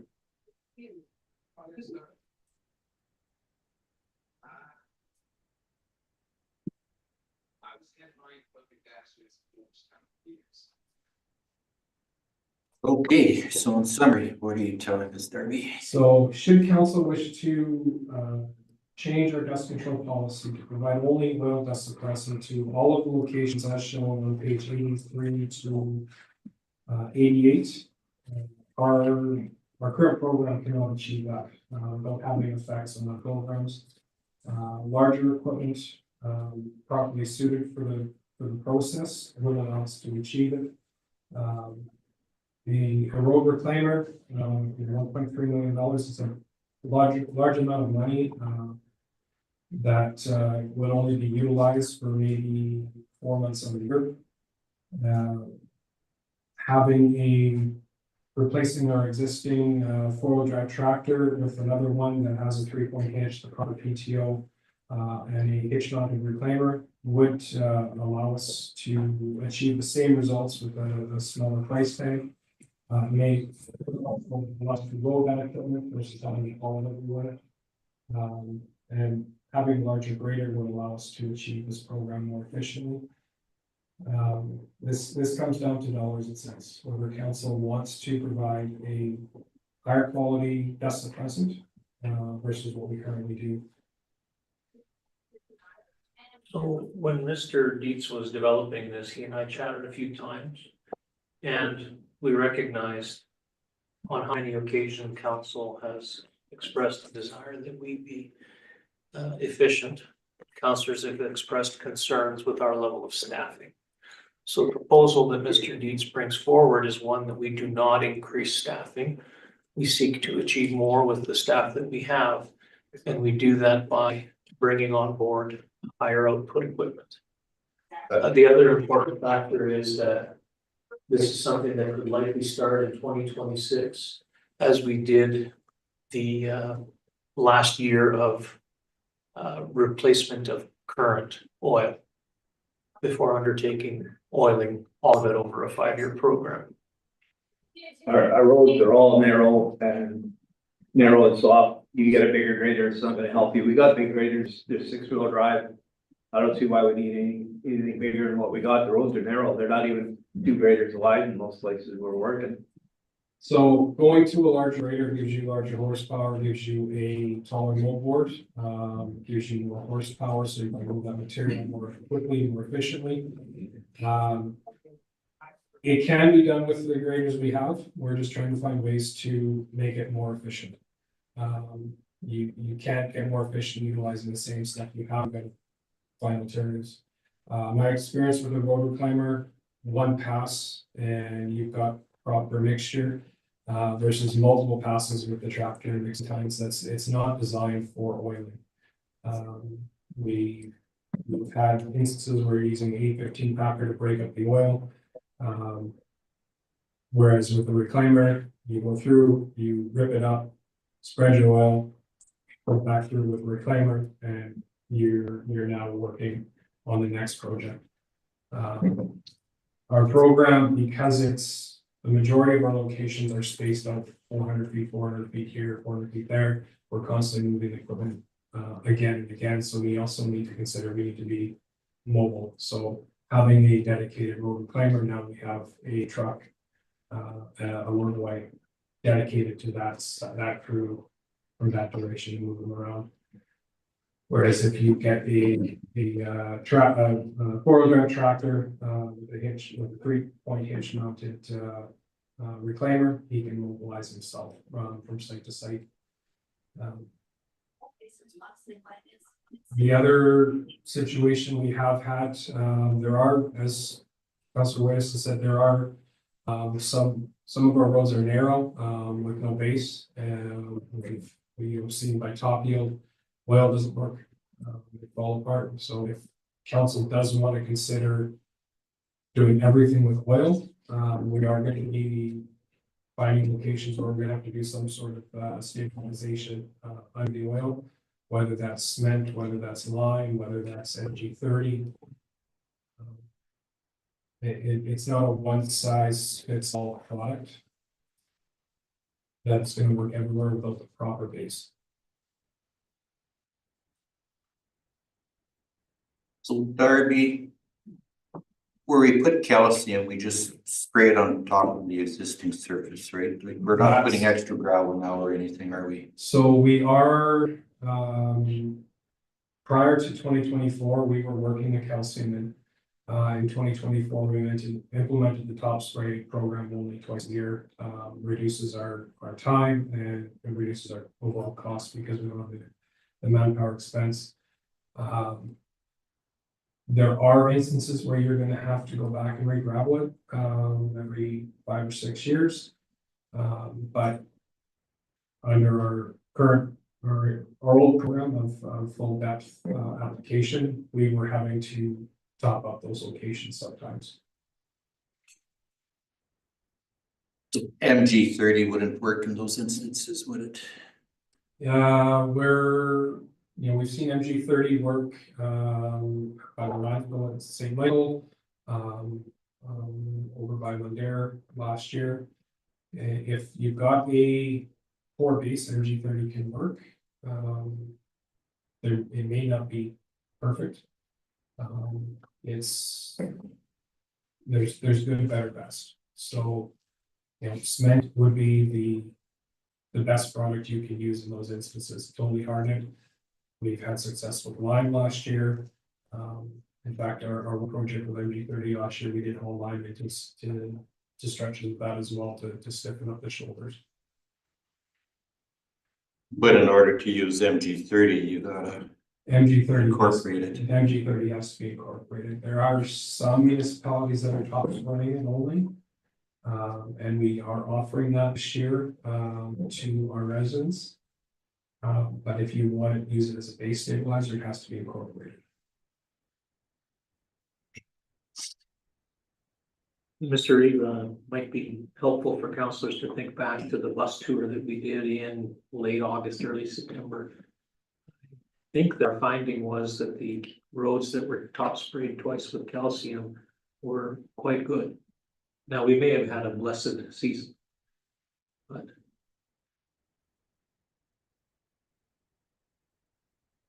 Yeah, the only comment I have is where we use calcium, depending on the volume of traffic. I know there's a couple locations on 580 where, because of the heavier traffic, the calcium seemed to break down a little quicker, right? Yes, so increased traffic, increased hot weather, will limit the quality of product. Talking with some other municipalities in the province, last fall, a lot of them were seeing the same issues. The calcium just wasn't lasting as long as it used to. When you don't get, periodic rains to rejuvenate the calcium, you may need to go back and re-water it or potentially go back and reapply calcium. We got two things I want to kind of bring forward. So we sent a council member quite a few years ago to go buy a profiler head because this is going to happen. Profiler head we got rid of this year and we could hardly give it away. So I just want to bring that forward because we're going to get into road maintenance, but I also wanted to bring something forward too, is that $1.3 million for some equipment that does 44.6 kilometers all total works out to $29,146 a kilometer. If you're trying to do the work, to do the math, to figure out if this is feasible. And that's not including the cost of the calcium or the oil. Or the gravel or the manpower or the anything. You're at $30,000 before we even apply a product. It's a green, we can't afford it. I would say you're exactly right. There's not a chance we'd be affording that one. Not to burst somebody's bubble, but I mean, it's, we're cutting services to some of the people that we could be bringing stuff in, and then we're trying to figure out how we're gonna justify paying $30,000 a kilometer or plus. Just to put dust abatement down? But that's no fuel, that's nothing. No, that's what I mean. That's just for, that was just for the material or the applicator and the reclaimer, right? So. Yeah, but that's over, you put it over 10 years, don't put it over 1 year. Okay? I'm for you maybe also, but I'm just saying, put the facts out straight. It's not a 1 year thing. It's probably, the tractor will last you for probably 10 years, maybe longer, eh? If that's all you're doing is 40 miles. Right or wrong? Oh, you're not wrong, and the only thing I'm getting at is, so you can do it over 10 years. But what happens when a new council comes in and decides, no, they're not gonna do the abatements, then we got $1.3 million piece of product sitting there in the yard that we're trying to figure out if we're gonna use this big grader to do it, or we're gonna use this tractor just to plow snow. And a profiler head, or like the reclaimer, like, I'm not sure that I'm not comfortable with spending 1.3 million of taxpayers' money to buy some equipment. When it might take us a little longer, I would rather at 1.3 million, use the old grader and hire 2 new drivers per year. Give them each a break, let them ride. If it bounces around, it's an old grader, beat it to the ground and then sell it off. Well, It's already, that's what we used to do. We used to say, have the one grader that was left, that was ready to be traded, and we'd use it for a couple of years on dust controls. We're ripping it apart, yeah. Yeah. So, Councilor Wick, you made a very astute observation, that this is a significant decision for a council to make in the last year of its term. So the recommendation that was put forward was received as information and direct administration to bring them forward through the 2026 budget process. So I wouldn't say that it's kicking the can down the road, but as you astutely observed, it is a matter that perhaps the next council ought to take as a decision. So if council that, you could just simply stop it as accept the report as information. If you would like this to come forward as a business case to the next council, then you would, then you could consider approving it as presented. Yeah, I think the current program is good enough for now. yeah, Stay with oil. What's oil is oil. Calcium is calcium. If you wanna vary that a little bit, you can do that. well, Right, you are. I agree. To be honest with you, I think I was the one that kind of brought this idea forward here, and I guess at that point, one of the considerations is we have one division that doesn't, there's a resolution that says there's no calcium in that division.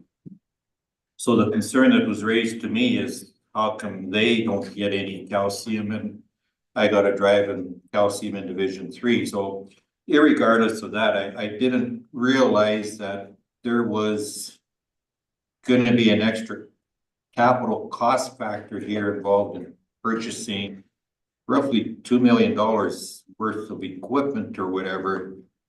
To me, that's not feasible at this point. We have enough issue with capital purchases going forward here, so I don't see it being feasible. I don't support converting calcium to dust for 2025. Do we want to give the next council that option? I don't know, or we just kill it in the water today?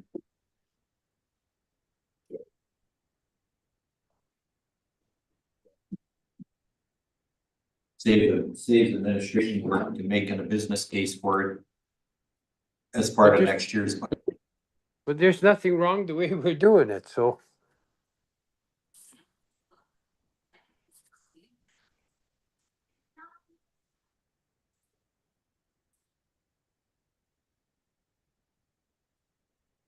Okay, so can we refine that motion a little bit then? Mr. Reed, if your intention is just to receive the information, you could stop at the word information. Yeah. And administration would not bring it forward into the 2026 budget process. To the point, I mean, I don't think our financial situation is going to change between now and December. Perhaps after we've had some significant investment in the heartland, maybe we'll be in a better position to build a program. Well, Right, you I'm are. not sure. I'm not sure we just want to accept it as information, or do we want to say that Lamont County continue with its dust abatement program as Oh, if you currently just, structured? if you accept it as information, that's what happens. Okay, Nothing changes. Dan, you're gonna make that motion to accept it as information? yeah, I'm looking for that motion here. 7.6. Page 3, 10, halfway down. 7.6. The current policy, no, combination, no. No, sorry, you got a different book.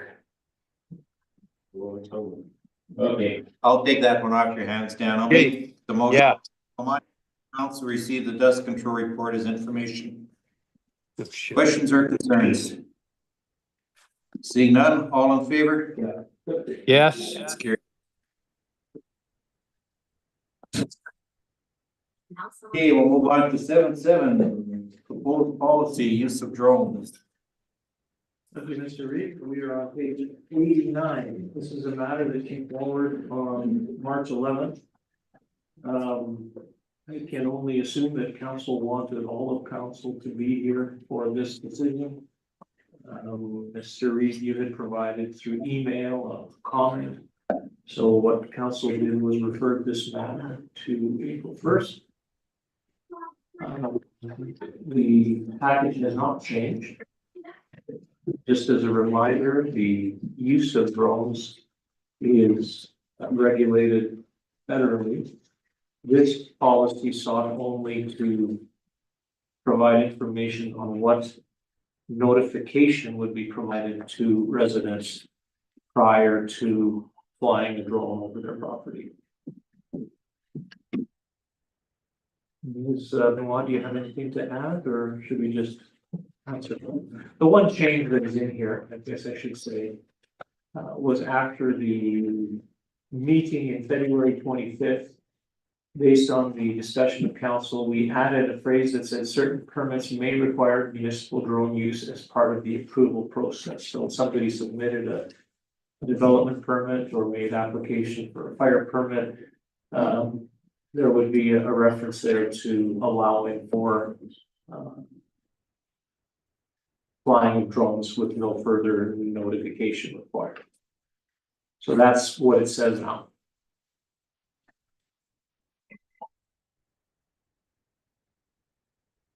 The,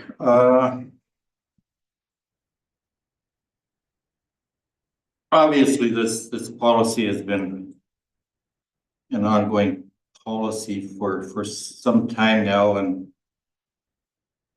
the request for the policy came about because we did fly a drone over property without notice or authorization of the landowner. The more I thought about this policy and the more I've spoken to, actually I've had feedback from 5 ratepayers regarding the policy, and I'm not sure this policy is necessary. I think that I haven't read the Canadian Aviation Act, but I think that if somebody flies a drone over private property, it's airspace, nobody owns the airspace, so is that an issue? I don't know. I guess that would have to be tested, but we seem to be getting away from the personal people contact. Where if we make this policy and we say we can fly a drone over somebody's property, then all of a sudden that gives Lamont County the right to fly the drone over the property. I'm not sure, like, if we do have to fly a drone over somebody's property, what's wrong with knocking on the door, asking permission, and getting the ratepayers' concurrence, having them there when you're flying the drone over, and do it that way. I think it's the same, and this is maybe the one that really gave me the room for thought here, is to include it as part of the development permit, as part of the process. If you want to make it a special condition of the development permit, I think that's probably, you know, in order. But to put it in the small print and say, well, Lamont County now has the ability to use a drone to fly over your property, here again, be upfront with the ratepayer, tell them what we're planning on doing. I think when we did our land use bylaw, there is a section in the MGA Act, and I'm not sure what section it is, but it does give us the authority when we're dealing with the development permit to go out and inspect property. We do have to notify the individual. If the individual doesn't comply, then we have to go get a court order.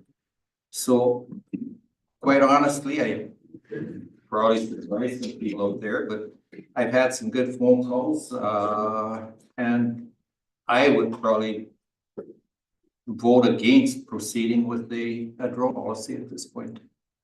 It's kind of where my thought and logic is right now. I agree 100%. I can see using it for, we discussed it in the budget. We said we're not, using it to fly over yards. I can see for drainage and for fire to go, check if fires are out and stuff and for drainage, but, that's where we draw the line for using it. If they got some kind of special project, then get a hold of the guy applying for the thing and make sure everybody's up to par and then use it there. But, I agree. It's, you can fly a drone wherever you want, but you can't take pictures and videos wherever you want. Well, I think that if somebody's applying for a development permit and you want to fly over the property, then you just ask the landowner for his permission at that point. If we're at the point where we need permission anyway, do it on a case by case basis. I guess, I can't see it being on every page though, because we got the auditor goals, we got the inspectors go from the ground up when you're building something, so. And the auditor catches when there's a new building in the yard. One of the phone calls that I had was, so if somebody does an assessment, are you gonna start using drones for assessment? Well, at this point, I would say no, but maybe down the road, we'll use it for assessment. But I just think that if we gotta fly a drone over somebody's property, pick up the phone, ask for permission.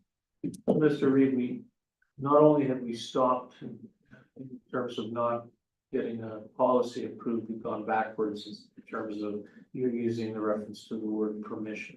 We've gotten to the point where it was going to be notification. And that works to some extent because it is difficult to get permission, particularly from somebody who may be doing something contrary to a permit or to a fire permit or lead inspection. So we have gotten to the point where we have talked about notification, but now we seem to move back. Very difficult to do our jobs. They did it for 100 years in this county. But there's a section in the MGA Act, and I can't recall what particular section it is. I'm guessing it's 542 because that's referenced in the. This is section called notification. Notification. Not permission. No, not permission. Okay, so if we gotta go and inspect, maybe permission was the wrong word, but we notify the individual. But it's on a case by case basis. Make it a blanket policy. I look back at the one we just discussed, the gravel policy. No matter what you do, it becomes open to interpretation and confrontation. So my apologies, permission maybe was the wrong word. But do you have the MGA Act there? I'm looking at it right now. Could you just read that particular clause? Okay, what paragraph? 542. If this or any other enactment or bylaw authorizes or requires anything to be inspected, remedied, enforced, or done by a municipality designated officer of the municipality may, after giving reasonable notice to the owner or occupier of the land or structure to be entered to carry out the inspection, remedy, enforcement, or action.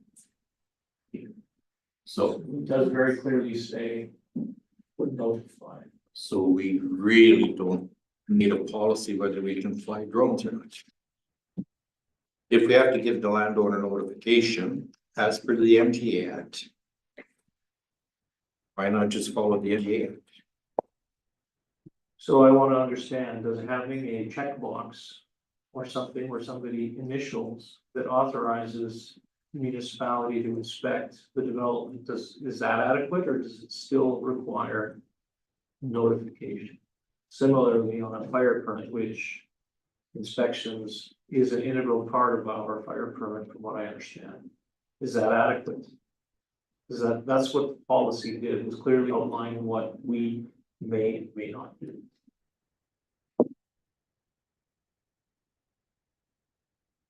You're gonna have that if somebody's applying for a permit or whatever, it can't be, it's gotta be said that if you check, no, they can't fly it, they're not gonna get a permit. So that would be on the actual fire. If you check it, yeah, but it's, as long as it's written clearly that if you check, no, they can't fly, you're still getting a permit. Yeah, so The if somebody inspectors. check no drone, then we would have to provide the notification by some other mechanism. Because the MG allows the designated officer or his or her designated. Well, when you apply, the inspectors come, and the auditors come automatically. It's, but if you check there for a drone, then, if you check no, it doesn't mean you're not getting the permit. It's just, they gotta go with the old, Yeah, they gotta enter onto the land. yeah. Yes, I agree with you. No, they enter anyways, yeah, That's what. yeah. But I'm saying, if they check no, then they still can get the permit. Yeah, fire permits, I don't have a problem with, me personally, because they go on to, the fire is never by the yard, it's always at the back end of the property 90% of the time. And what are they gonna do now, stuff, hooper through the mud? They, fly for drone, they go and check the fire in their back, but that's a safety thing for me. So we will look for people who specifically check a box. And if they do not check the box, we will have to know. That's what I'm understanding from council. Or fire and not, or on, permit, they don't check it, they don't. Pardon me? Even a development permit. Make a development permit specific. This way we're blanketing all the residents in the county. But if you make it specific to a development permit, then you're only dealing with people that are taking out development permits. So now let's talk about somebody who does not pursue a development permit, like somebody who constructed a storage facility on Highway 60, no permit. I guess we have to notify. But your officer is allowed to go on property whether they have a permit or not, and your auditors or your assessors are allowed on the property, so the assessor notices right away that there's a change in another building or whatever. You may recall that our CPO was unwilling to go onto the property for concerns about safety.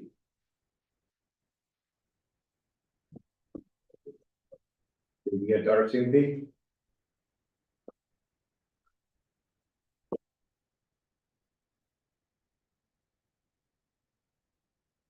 We're exercising Article 543(1) that says if someone refuses to allow or interferes with entry, they have to get a court order.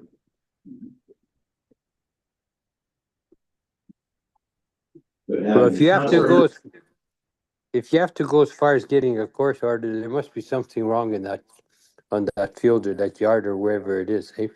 They must be hiding something. That's why they're not allowing us to go and look. Right. So that's when you need a court order, I guess.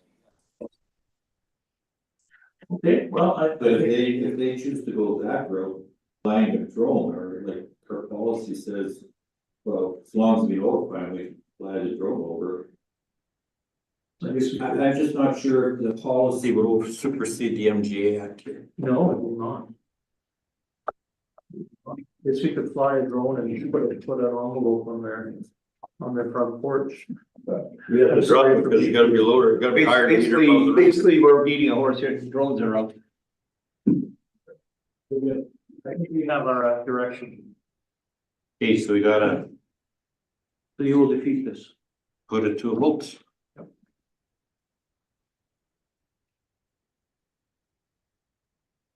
Right, so you wanna put the motion on the table?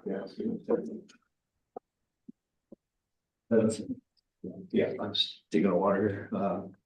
Lamont County So we gotta vote no if we don't want it, right? Lamont County Council approved policy 4T205, use of drones for municipal purposes. Okay, all those questions or concerns? Further debate? All those in favor? Opposed? Yes. That motion's defeated.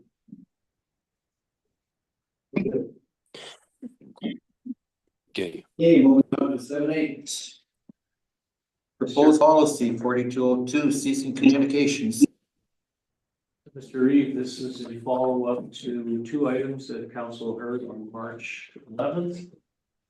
We provided an overview of the ceasing communications policy, and some of you heard that people were concerned about, as well as in closed session, we provided confirmation of the exceptionally few people who are subject to ceasing communication. The policy on the overall remains the same. It's starting on page 99, we adopted the new format. On page 101, we have added a section called external review when a complaint.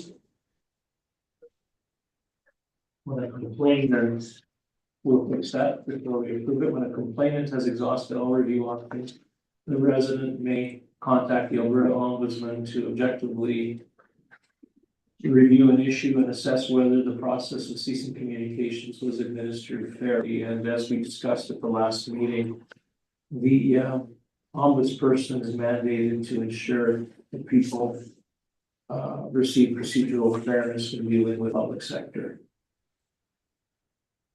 I stand corrected. What's written here is correct when a complaint has exhausted all review options.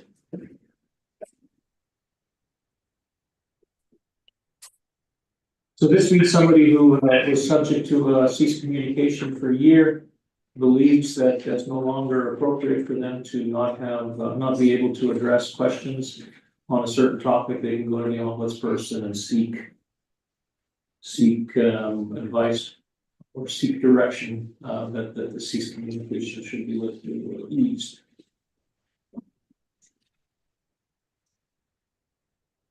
Any questions?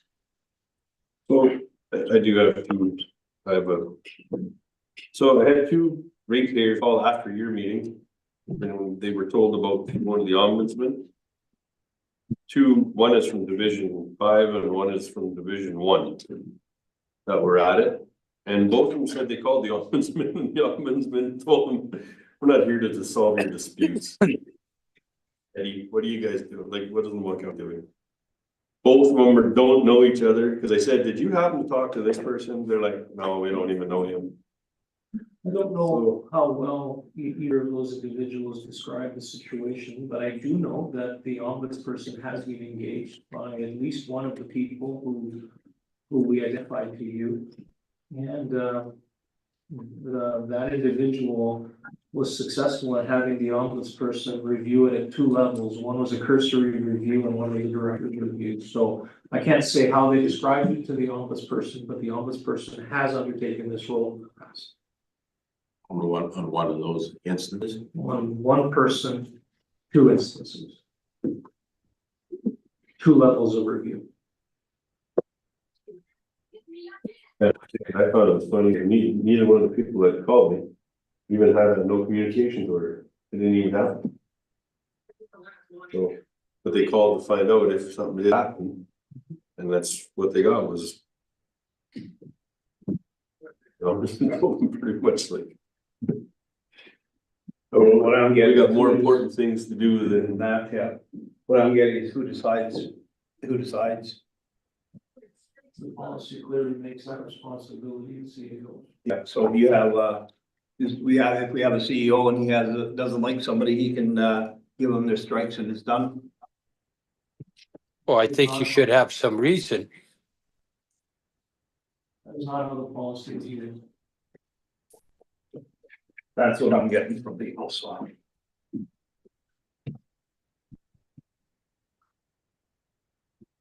Issue for these.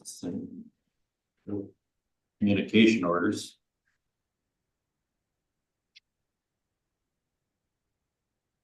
Is at the very center of. the- Okay, so And not just because of that water seal. council want to approve the No, these are- policy with the new addition? I think regardless of what, the Ombudsman thinks there, and I think that we should give the ratepayer the option. any further discussion?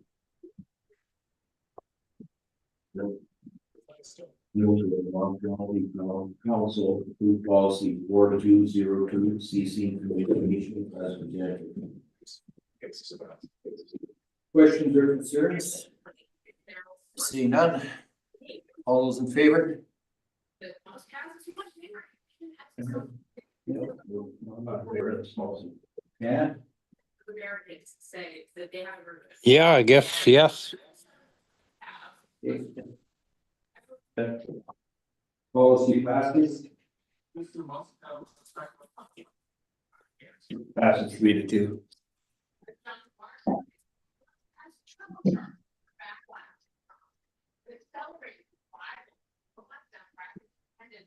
No, just show on the books as carried.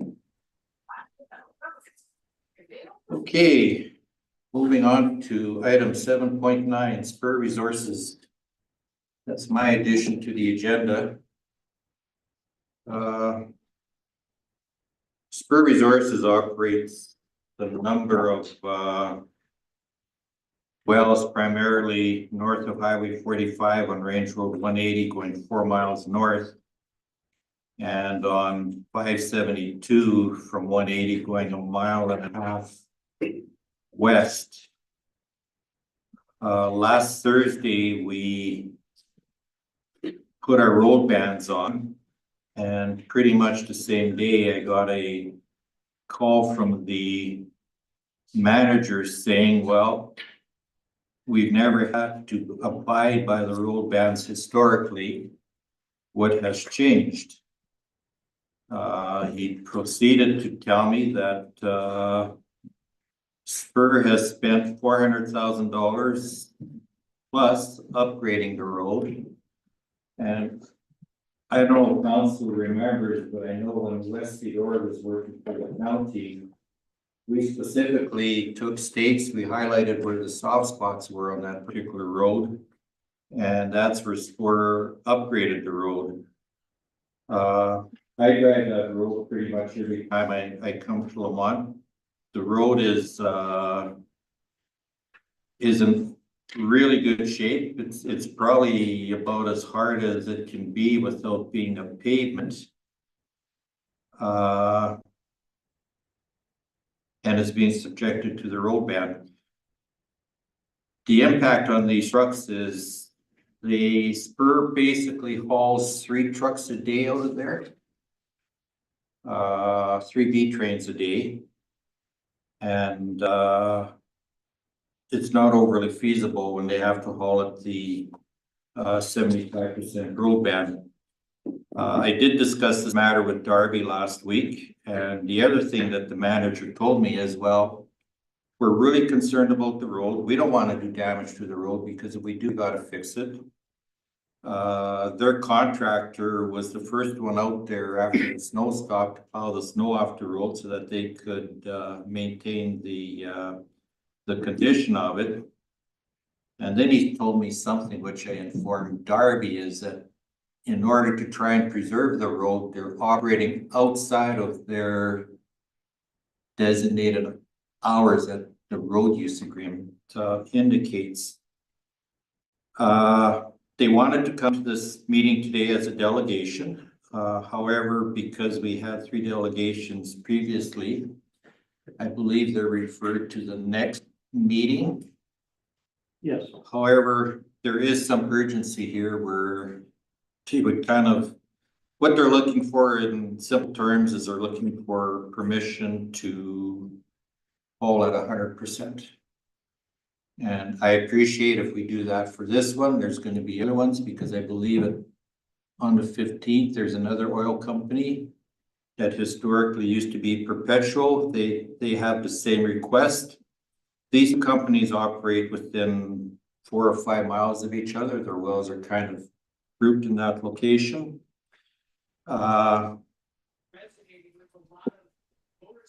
I guess based on the condition of the road and how they maintain it and stuff, and I think the caveat here is we would have to ensure that their taxes are up to date. I think if their taxes aren't up to date, I don't think we'd want to entertain this, but if their taxes are up to date, I'm just wondering if it's something council would entertain. I appreciate at the last meeting, which I didn't attend, council did discuss the road use agreement. They had a bunch of questions for administrators. And I believe Garth is going to be coming back with a report on this next council in Darby. I guess the long and the short of it is Spur is asking if we would overlook the 75% road ban. The thing that gets me is we had Husky bought, Tanner bought Husky, and the guys built the road, quarter of the road, the county, the government, and the two governments. And they had from the battery to the highway, just like these guys had to fix the road from the battery to the highway so they can have the finished product going. They always had permits to go 100%. And this year changed, so we never changed the policies on it. So how did they change this? What gave them the right to change? It should have come to council, shouldn't it? Council, this was never written in the policy, it was an established practice. When Mr. Dietz found out about it, he brought it to council, you may or may not know the date. But it had to do with double bonding, which allowed for 100%. Council said, no, we didn't want that, therefore we discontinued that. It would seem that a couple of these providers may not have been advised, may not have been either advised quickly enough, or maybe it was the wrong person. I don't know. To your question, Mr. Reed, both Spur and Perpetual are paid full in terms of their taxes. Comment? No, Mr. Tarnowski is correct. Back in June of 2024, council discussed the practice of double bonding, and it was direction of council at the time. We ceased that as it was not part of the policy or the bylaw. This year, we have not been allowing to double bond to all 100%. Council has received a delegation from Point Bar requesting approval to all 100% during road bans. We have Spur and the third one coming in at the next meeting. I have, after council's direction at the March 11th meeting, preparing a report for April 15th with some options, but the discussion around March 11th was council did not want to reconsider allowing 100% hauling during road bans or allowing hauling outside the 7 to 7. From the finished product. We always let them, so you might as well shut the whole industrial park on our land. Well, how about Midland? They're hauling with tankers up the road, so they're not allowed either.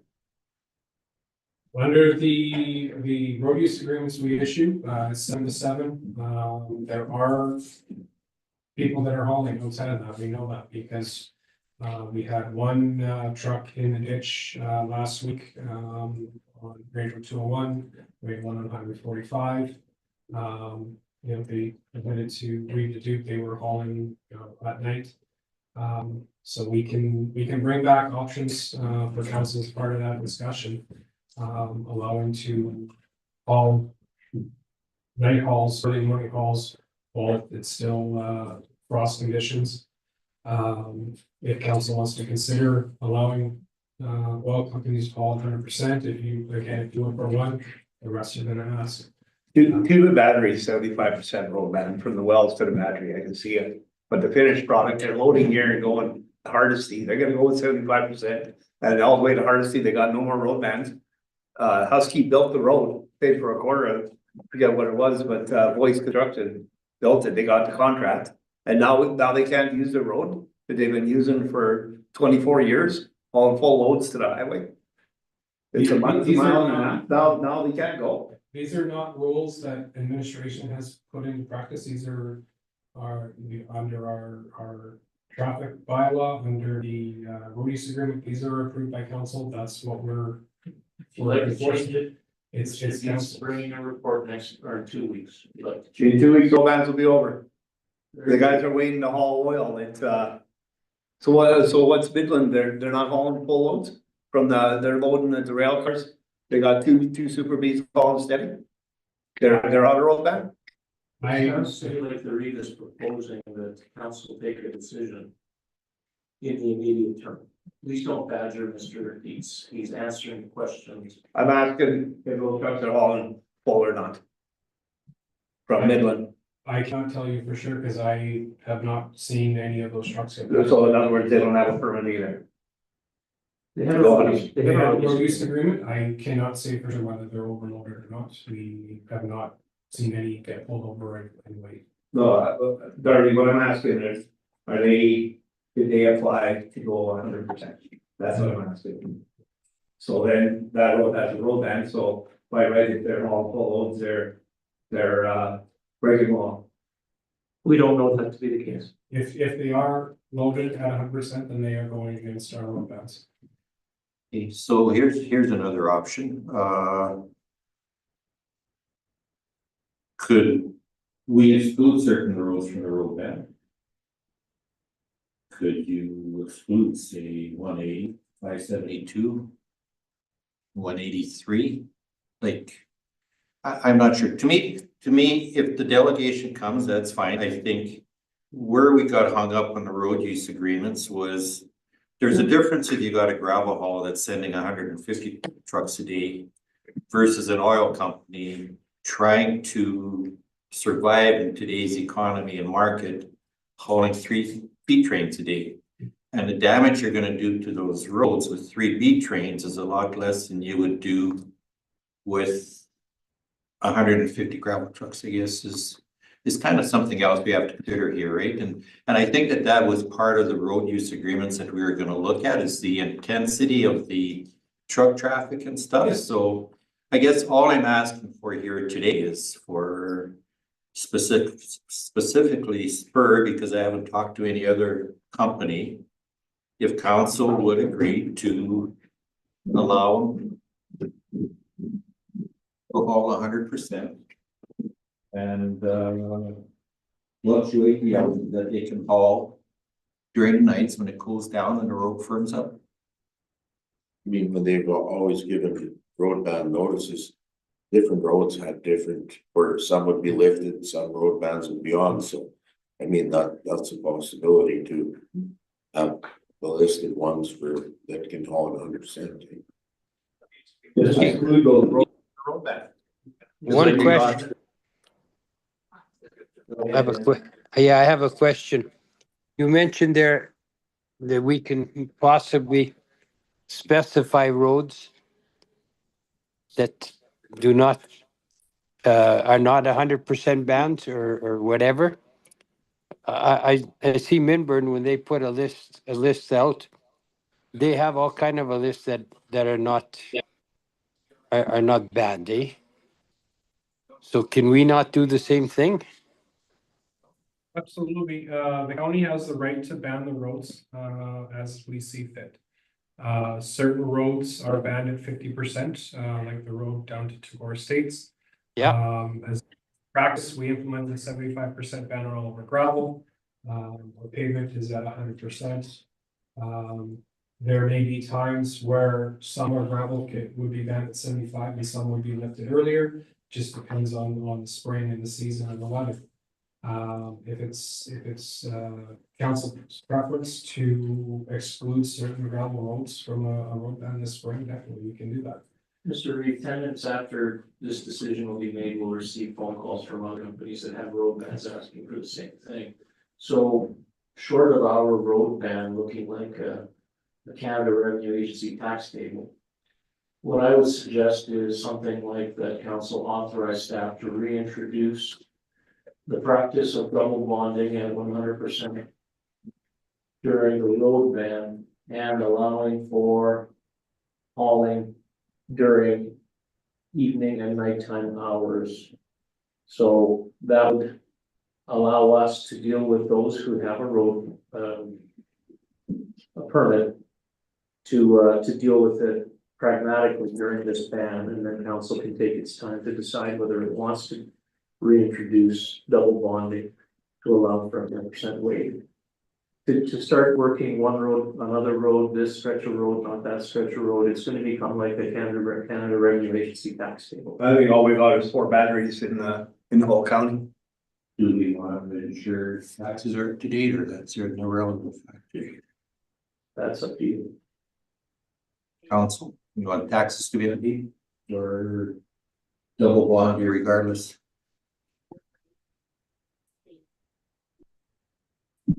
No, and I think that these oil companies are sensible people too. If they have a, what you call it, a road use agreement that they have to repair the road, do you think they want to spend money on that? As we hear, maybe they will use common sense. Right now, Danny, we got 2 that built the road. Yes. One in Dave's area and one in our area. They did two, a mile and a half east and a mile west and half a mile north. They paid to build the road. And they had 100% from the battery finished product. Collecting oil was 75% or whatever the road band was. That you're only going 3-4 miles. Here they load up and they're going to Hardesty. And they only got, I think in Dave's area, 2.25 miles. And at my place, they go 1.5 miles and they can't, so we got a list of not the roads that aren't banned. It's, I got 2 in my area and I think there's 2 in Dave's. Yeah, I agree with that part. They, I know Peter said that you could open up a can of worms, but other counties do it, eh? And that's our revenue. Well, we got 3, sorry, because the Midland Road, I hope they got, so they can haul other loads, they're looking after the roads, so. You do okay with that, Randy? Yeah. And then you're still ready to report next week. As Mr. Johnson said, this would allow council to respond to the industries. So the oil industry that's being affected by our weapons. And after discussing this in 2 weeks' time, we agree we got options for council to consider. If this is one that council wants to continue going forward, we can put it into policy formally. But based on this direction, that would allow the petroleum industry in Lamont County to continue to operate as they have been over the last number of years. Now, once the road ban season is over, we get back to double bond. Yes. Of course, a single gate. How's that? Well, in order to allow them to haul it 100%, Dan, we would request a double bond. So whatever they're paying now, they'd have to pay the same amount again while road ban season is on. For that one road that they want to haul 100%. Right? They're doing 75% from all the batteries, all the wells onto the battery, and they're only hauling 100% for the battery to the highway to go to Hardesty. Yeah. So you take double on that. Just in one road. Yeah. And then once the road bans came off, they would refund it. It would go back to original? As indicated, Mr. Dietz is bringing a presentation in a couple of weeks where council can address things like volume and frequency and hours and other factors. This year, we're gonna have road bans longer than normal with this wet snow. We're gonna have, instead of 4 weeks, we're gonna have 6 weeks of road bans this year. Yeah, our roads are pretty firm. And now I can see with all this added moisture. Our roads were nice and dry. But now with this added moisture, and there's nothing wrong with the moisture, but it's a pain in the butt, I guess. Well, the diesel pickup down the road, you can feel that it's, the roads are gonna be bad here this spring now. Yeah, Move that the Lamont County Council authorize administration to reintroduce the practice of double bonding, allowing 100% hauling during road bans, and to allow for hauling during evening and night time hours to preserve roads.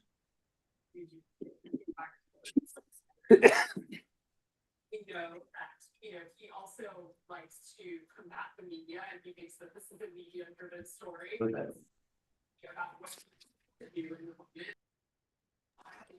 You heard the motion, Dan? yes, I did.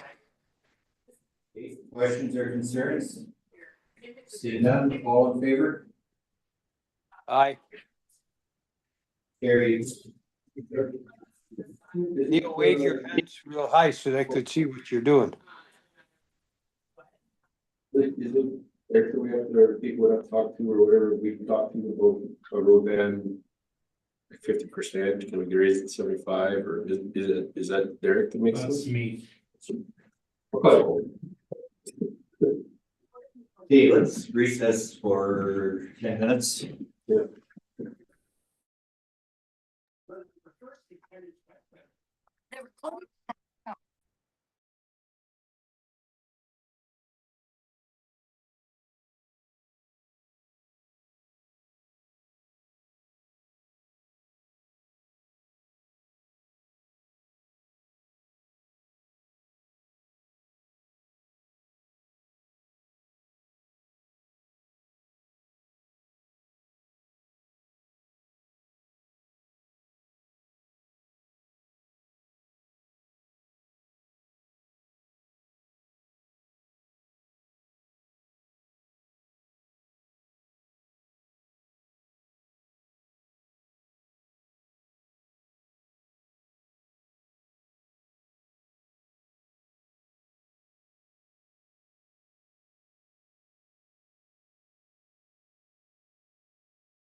Microphones are open.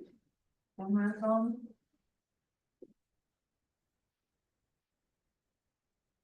All right, reconvene the April 1st, 2025 council meeting at 2:37. Councillor Deputy Reeve Danny, you on the line? Yes, I am. Okay, so the next item is brought forward by myself also. Christiane, if you could hand each councillor and put those photocopies. Probably give Darby one. I don't know if there's one for Peter. And there's, Oh, that's good. yeah. I got one. He had my coffee talks on March 20th. One of the items was brought up was in regards to what the overall cost of stockpiling gravel and then hauling it onto the road was going to be. And the estimate that was brought forward by Brian Scraba. I can use his name because it appeared in the paper last week. He's come up with a cost of what the costs are gonna be versus what they could have been. So what I would like to do is, I would like the administration to do some work for council to better understand whether we made the right decision to stockpile and then have our own trucks haul it onto the road.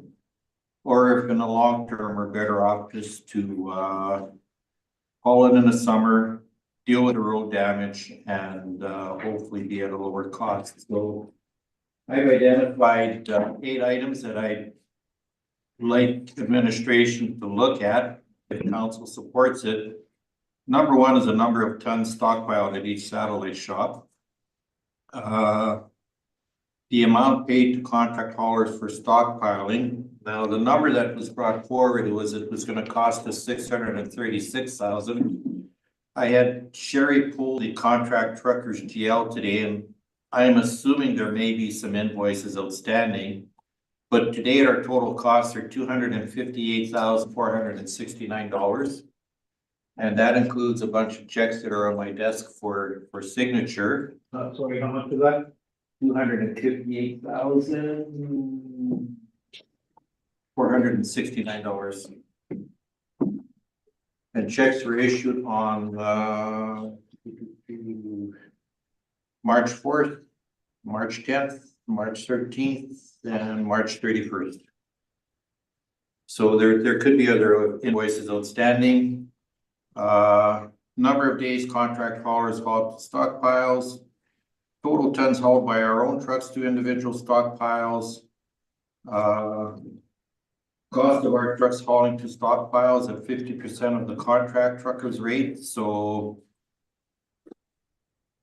I know the inclination was if you use your own truck, there's a cost to using your own truck, but it's not 100% because essentially what we have to pay for is the operating costs and the drivers. So by using 50%, that's why I'm going to 50% rate. So that would assume your fuel, your oil, your wear and tear, and your truck driver. Then I'd like to know what the cost is going to be for our own trucks to take the gravel that's on the stockpiles and gravel the 236 miles that we approved in today's gravel program. And that can be done at 50% of the contract truckers rate. Can I ask a question? Yeah. Who wrote this? Like it's handwritten. Brian Scraba handled that on the coffee talks. All right, so So did we figure it out? that's fine, then, you know, but. So. You finish and I'm gonna point something out. Thanks. I thought you were gonna talk, sorry. Well, I was gonna. He's gotta read it one more time, No, there's just some things here though, I mean. Fact. So this year was a different year, it warmed up and, there was no snow on the road. But then if you look at it now, we would put the gravel now with this wet snow. Yeah. Now what would have happened to so it all looked good at coffee talks, and I'm not arguing, but then when we got this wet snow. That gravel, I don't care how high I left my blade, I was still, cause it's wet snow, you're grabbing the gravel. So, yeah, up until the snow, it was a good idea, but. It was an ideal year for doing that Yeah. until it's not, until we got it for the snow. Yeah. No, but the thing I'm pointing out, so this was handed out, this was given to you or given to everybody? Everybody coffee talks, yeah. So really, and I mean, I'll call him out on it, I'm gonna call it, he's giving false information. Cause right off the back, he's got fact. You're telling me that it was exactly $290,100. You're gonna go on here, fact, 2 loaders at 320. You're telling me that's exactly that, $200 an hour? We don't go by that, we go by the road builder's rate. So the fact isn't even right there at 64,000. The fact at 200 isn't right. You can't write facts and then leave people to expect it and not call out your crap. Cause you got fact. For equipment, scale, operator, and everything else was exactly 179,000. If you're gonna give facts, make them right facts. Otherwise, this is just a bull crap piece of information. He wrote down what his opinion was. And he's the one who's getting paid to do this. No, but that's why I think we have to come back and we have to. Get the facts, Aaron. Well, but I mean, so this that handed out is a fact. This isn't, I get it, we'll get the right facts and the right numbers, but this is his own estimations. I mean, I get the fact that we tried this. I get the fact that this is what we needed to do to see if this was gonna work for us, but fact, this price, fact, this price, fact, these aren't even the right rates that we're using. Here's a fact. How about ask us and we'll get you the right numbers instead of passing out a piece of paper that has no significant numbers or dates on it. Fact. Pricing out equipment at $200 an hour. So who is actually running these stockpiling things? Is the county running it or is Brian Scrabble running it? Or who are the other ones that keep coming forward all the time? Are they the ones that run this county? They pay their taxes just like I pay mine. They do the same as everybody else does, same as my neighbors do, same as farmers do. But who tells us how to run it? Election day. Fact. Election day, tell them. Well, and I mean, I'm not worried about it. If I don't get elected, I don't get elected, but I'm doing what's right for everybody, not for the gravel haulers. Because we go back to this every year, it's because gravel haulers. And I'm not saying it's all of them, it just, you come up with facts, make an exact fact. Our finances are on the computer, it's public knowledge, use those facts. And I totally agree with you. You can't use a rental rate for equipment when you're using your own equipment. Well, Because why would you own your own equipment if you're gonna charge it out $200 an hour, right? So. But from my own perspective, and I think so that whatever council is in these seats next year, I think it would be a good exercise to know what the cost of stockpiling versus hauling it directly on the road would be. County Authority puts it directly on the road. County of Sturgeon has 4 stockpiles. They just use 4 stockpiles and then they have a contractor hauls it out. They got a loader in the trucks. They got them set up in the thing. But Thorhill does gravel the roads for the last 10 years that I know. They put it straight on the roads. And I was up in County of Thorhill yesterday driving around and it lucked out in the gravel. The grader operators that went at night when it wasn't as, just like we had Chris, he 3 in the morning, he did a good job. There's no gravel in the ditch, eh? But anyways, The 7 years I've been on council, we've done it directly on the road. We really haven't hauled stockpile to load that much. yeah, but we used to do it on a thing, the one year we're crushing and at the meeting I suggested that, that's before these guys were here. That they haul it straight to the road in Aaron's division. You weren't here yet, but in Aaron's division and so I was 16. And the guy said, well, we'll put it on the pile, then we'll haul it. So I called him, obviously you never hauled gravel before, because then you get lumps. They're loading straight from the crusher.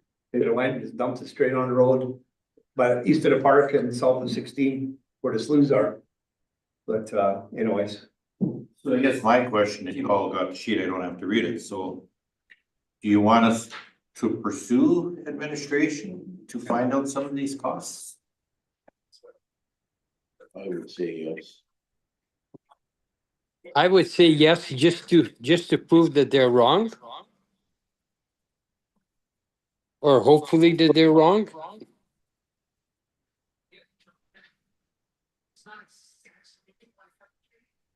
I guess the object of at the end of the day here is, do you stockpile to avoid damage on your road, or do you haul in the summertime and put up with the damage you do to your road?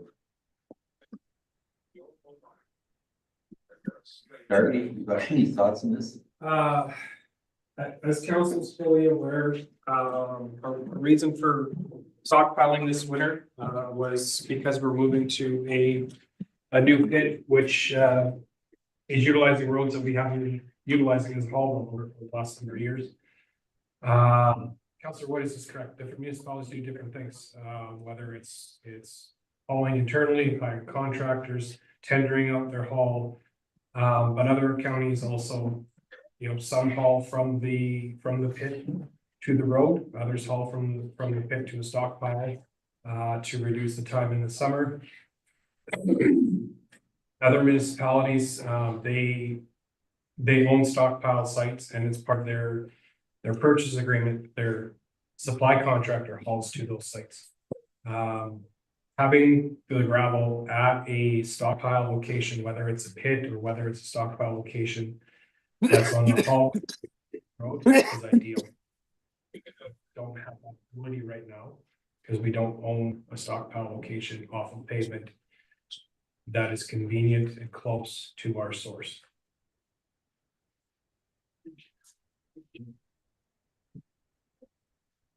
Because now there's some questions that come up regarding backhauls too, right? Which I think in one meeting, it was identified that the backhauls will be pretty much minimal, right? Yeah, back in February, Mr. Poole was in the seat. Our stockpiles are situated and volumes accordingly. That material, there may be a 2 mile backhaul in certain instances, but primarily it's going to continue further away from the ground source, which is the CLH pit. So my question to you, Darby, is how onerous is it for your staff to get this information? It's probably not something we can put together for the 15th, but possibly for the 29th. 29th? We got time to, the job's done. We got budget, so we got till budget in November to figure out if we made her, when we did her, if we did good or did bad, so. Then it's done, right? I guess the key factor here, Darby, so we got it to the stockpile, so what's it gonna cost for our trucks to haul it from stockpile to get it on the road? That's one factor, right? The only major cost that we would have now versus hauling straight from the gravel pit is the loader time. Is what? The loader time. So we're having to reload it again. As long as we're not backhauling, there's no additional cost. Our process of hauling it during the summer with our own staff actually will eliminate the need for a checker and a scale house operator because we're only having our own trucks, they're doing their own tickets. So we're having savings there. We're using our weigh scale unloader all out, and there's GPS to dump on the roads. So we got no scale person, we got no checker, That's correct. and they load themselves, right? If Well, I can see we're doing lots of loads, and you gotta load. yeah, and on the short hauls, having a loader operator is gonna make things quicker. Yeah. On the long hauls, if it's 1 or 2 trucks an hour, they just load themselves. Yeah, on a longer haul, you wanted to walk around and check your truck out too, so. You have a loader man, but you don't need a checker, you don't need a scale person, you're using weights on the loader. But all we're really incurring is the operating cost of our trucks, which should be cheaper than contract haulers because you don't have your profit margin built. You gotta take some depreciation of that equipment. Yep, so I guess that would be a good margin. That is a savings utilizing our trucks. There's a lower operating cost because we're not factoring in profit.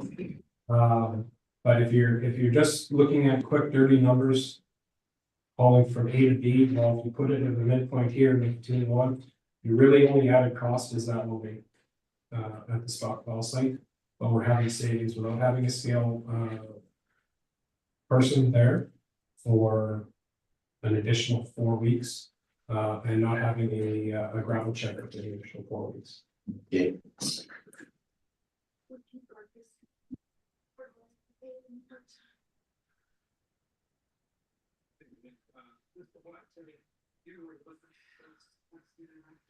Council, want this information, anything, or?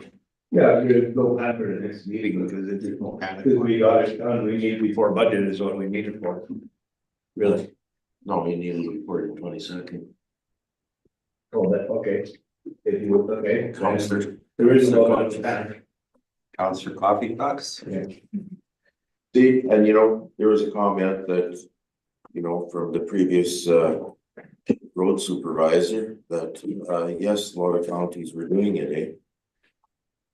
But he was there for decades and we never did it to any full extent, you know, in winter directly on the road.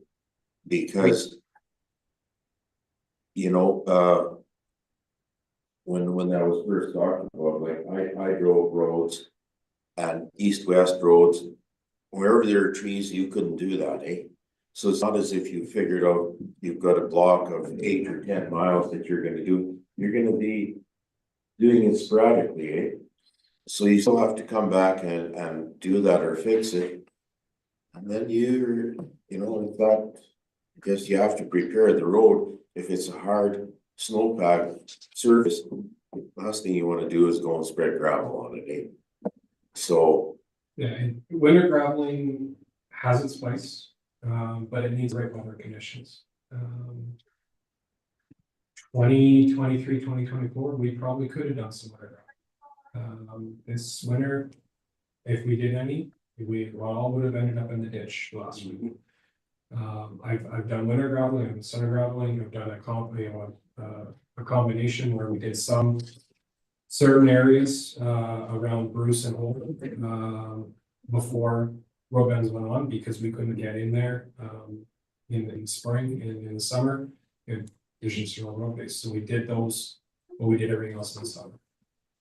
But then there's other winters where it doesn't stop snowing. You need proper weather.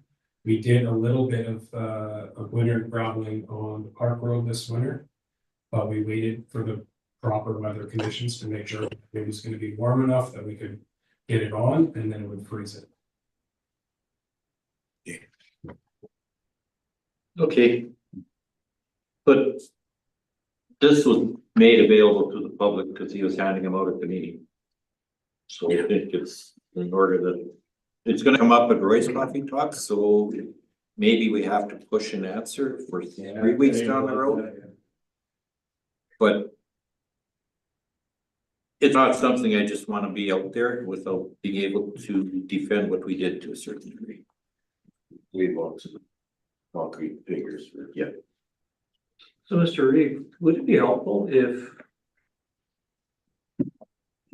for illustration, Darby did a side-by-side comparison? This is what was presented by Mr. Scrabla, and here is something that's more based in fact. And just follow the continuity through his argument. Because you're asking many of the questions that would substantiate that. But to almost do a side by side that says, well, no, the total for the past 18's added winter haul for cats and bull 130,000 and 78,000. Would that be more helpful? So, and some of that stuff would be easy to get the numbers, some is more, take more time, but some of that is like the quantities of stockpiles and stuff, and the hourly rates. Yeah, no. That would work too. If you can kind of relate the two across the board, right? I mean, he's claiming $200 an hour for a cat and $190 an hour. Well, I don't think our cat costs us $200 an hour. I don't know the number off the top of my head. Our contract rate for the towns and villages is 75% of road those rates for our equipment. So that would be generous. That's what we use as our operating rate.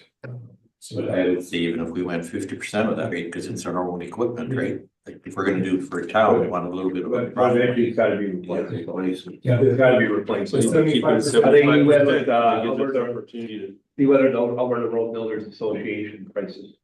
Yeah, so then the thing is you take 75%, take 25% off this whole bill even. He's not even close to it. It's not even, like, that's the thing is, you know, when people go out there and they wanna sway people, they give them false information. Cause if you're sitting here, you read fact, and then you read exact numbers, exact numbers, you're just blowing smoke up people's arses is all you're doing. It's not productive for the county, it's not productive for the people that are out there trying to figure out how they're gonna make decisions, and it's not productive for the people that are actually doing the work on the roads. It's just somebody's opinion. They just want to look good in the newspaper. Well, the motion that I was contemplating here is, that Lamont County Council direct administration to respond to questions raised regarding the gravel haul costs. And these would be the questions. Okay. Could you repeat that motion again, please? That Lamont County start over again. That Lamont County Council direct administration to respond to the questions raised regarding the gravel haul costs. Mr. Reed, should that say gravel stockpiling costs? Yes. We're looking at more. The whole, the up out to the road. Well, that's the second half. Program. It's a whole program. And I'll make that motion.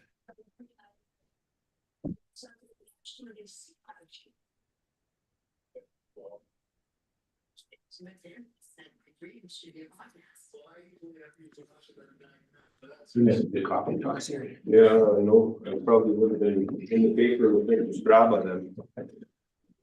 I'll get next one.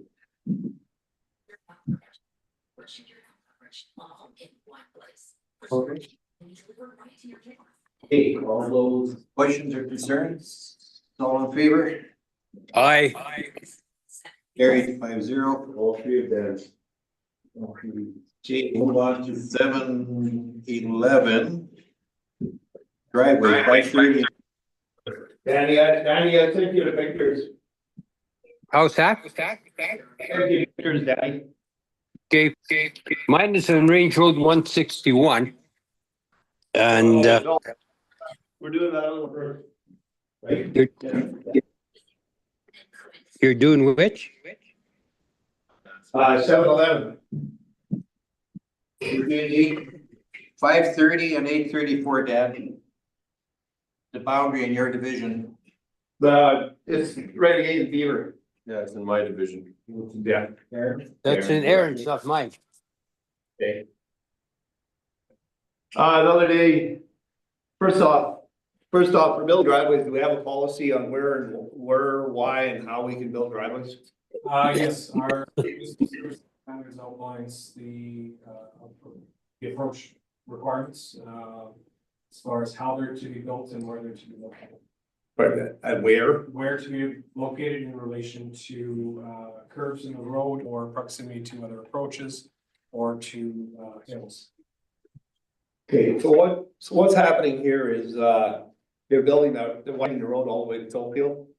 Atco Gas supplies Lamco Gas with the natural gas for all the people.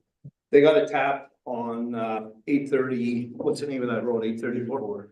On 834 and 530, they got a tap. The tap is now, it is now south of the corner, southwest of the corner. The Alberta government and Atco Gas and Lamco decided to move it on 530 east. And then there's pink marks, that's where we want to put a driveway. And that purple is where they're gonna put a little bit bigger than this, it's a heater for your natural gas and stuff.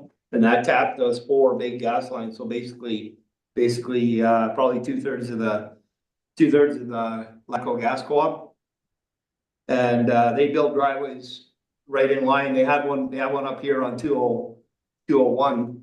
They park on the highway and a lot of times in the winter snowshoe in or whatever they gotta do. And the government won't let them park on the highway, so they had to build a road around. And now when it's snowing, they're still parking on the road and snowshoeing. They requested to put in a driveway where the pink marks are. And our drainage foreman went out there and looked and said that they can't put a driveway there. Because on this the south side of the road where the pink is, where the driveway is going. Because on the north side of the road, there's a driveway into the guy's field, into that Dean and Veronica's field. And it's closer than 40 meters. It's on the opposite side of the road, it's closer than 40 meters, and I can't figure that out, because when I build a driveway on a narrow road, I build one for the neighbor on the other side, so when I'm coming out of the grain trailer, and if I'm sliding off the road, I go on the driveway and keep going. I just. So Atco and when I walked in there, Atco was there and they're trying to redesign. And the guy Robert Government says they got no red tape, but all of a sudden, red tape. They gotta put that, they gotta move that in here because it's a low spot. If you look on the picture, it's kind of a low area. Where that blue dot is, that's where the corner of the farm is. They gotta get it done before that slough fills up with water. What they gotta do is they build the driveway and then the pad, and it's probably from me to twice the distance for me to the computers over there. Sorry, I forgot your name. Christia. It's probably double that distance. They wanna build the driveway and the pad so they can get it in there. They go to that thing once a month, in the winter twice. And when you got 30, 40 below weather and the heater goes out, then sometimes they gotta go in there. And a lot of times, if they can't get a pickup to it, gotta snowshoe in a battery and start the heaters. But they were told they can't build a driveway, so they're at square one. They're ready to move that move that gas heater, and they're gonna have a brand new one, a bigger one and stuff. And they were told they can't build a driveway there because the one behind it is within 40 meters.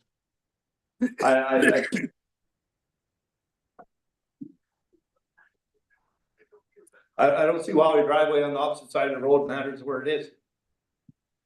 You said that they can't line up in case somebody wants to build a house. Nobody's building a house that close to the highway. They can't move closer to, the government won't let them come off the highway, and it wouldn't make sense to do it off the highway. It just So,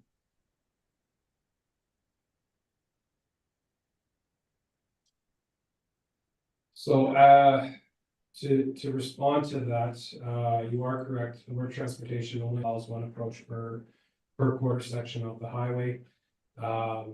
Under the county's most current municipal servicing standards, we do have a requirement. And I don't know who came up, why the 40 meters was discussed. Under our municipal service standards, it's actually 300 feet on 91.44 meters. Unless directly across the approach on the other side of the road. so they can't go no closer to the highway. The government won't let them.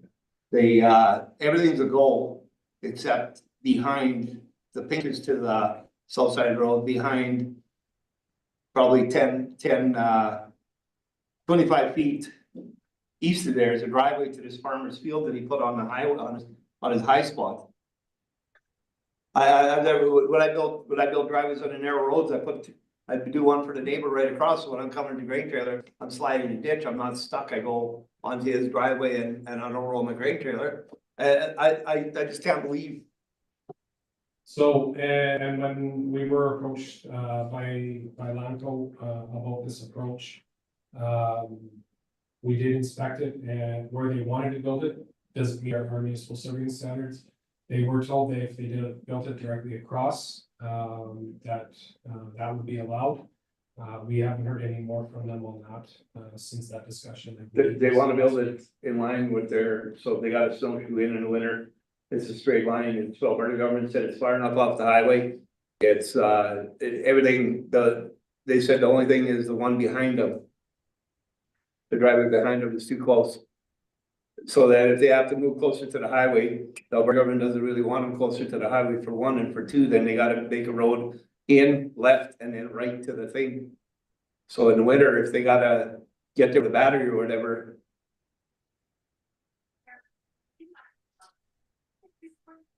So where did you say they could build the driveway, Darby? So as per our municipal servicing standards, you're allowed to build an approach directly across from an existing approach. Or not less than, 300 feet, of an existing approach. they're directly. And Yeah. so they wanna go further over here. No, here, on this side, they gotta go here.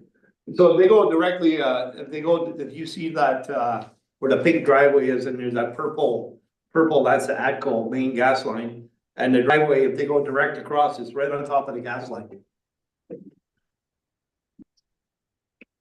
So over here where the pink is, it's far enough that actually they had to move it another 5 feet to the west. So it's far enough away from their pipeline. If they go with that driveway directly across. But then,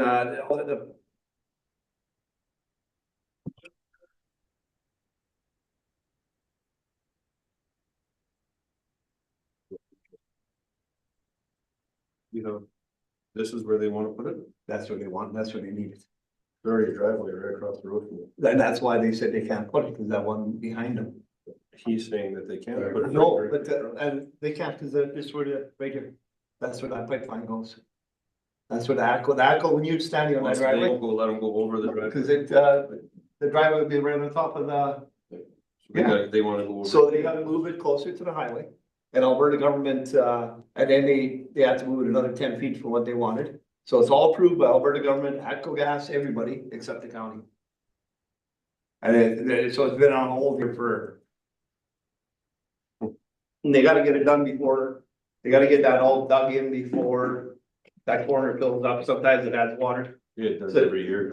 They, And there's water every year. yeah, and by the time it goes down, so that they gotta get it done so they can start. Power lines, everything is done except for this. You go to where it was done?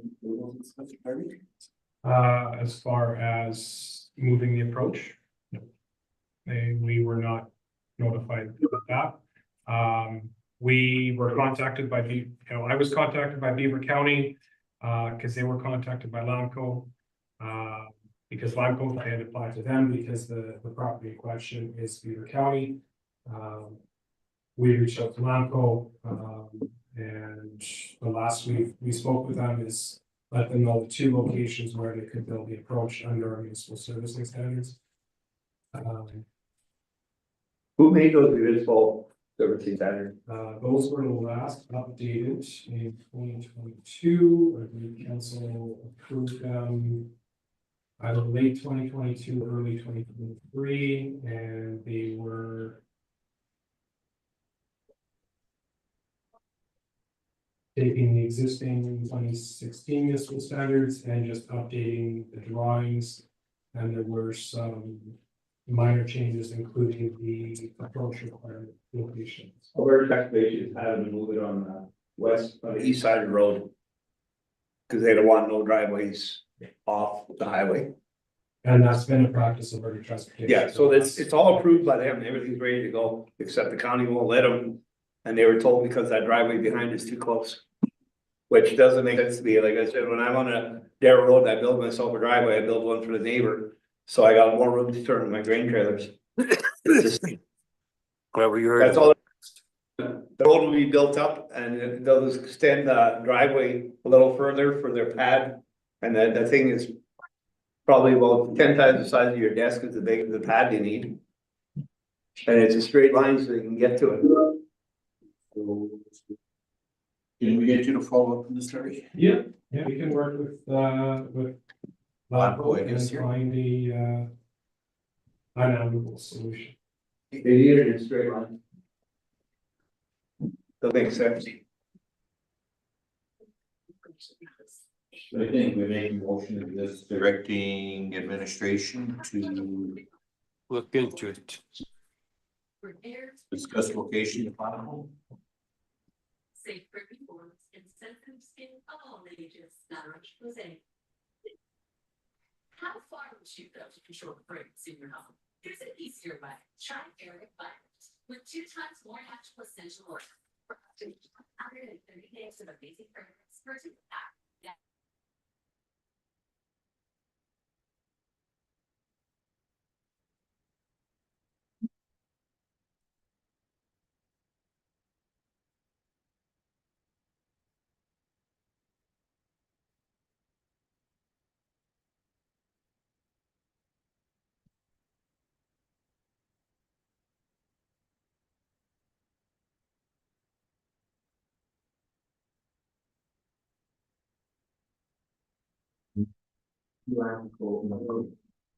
See you.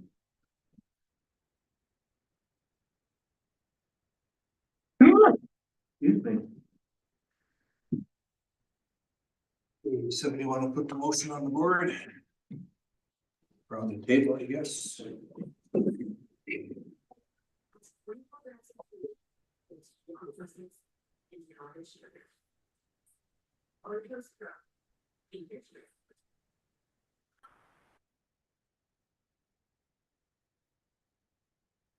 Nope. You want to put it on? Yeah, we're there.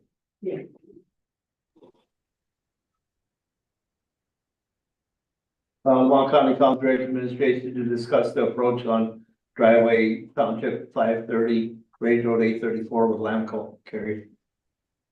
Maybe that policy, maybe we gotta look at it for the driveways. Any further questions or concerns? Seeing none, all in favor? Yes. Carried 5-0. This one's yours, Neil. Fire 560. So that fire they had on 560, the fellow's no good, he doesn't wanna do delegation, so he wrote a letter and so present it to you guys. You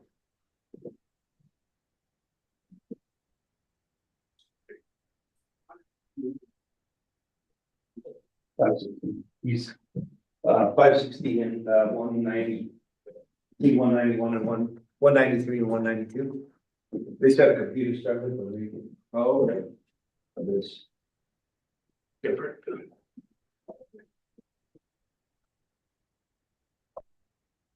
He's no good at doing delegations, so. We wrote a letter and asked me to present it to you guys. Should you read it out, or we just read it without his name, Or or just read it about. read it?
We did suggest Neil provide this letter, we provided it to administration. Yeah. You respond? Yeah. It's just asking for some of the hours on the trucks and stuff, equipment, right? Correct? That's what I get from it. You did. I did. Yes, we certainly can answer. Any of those questions?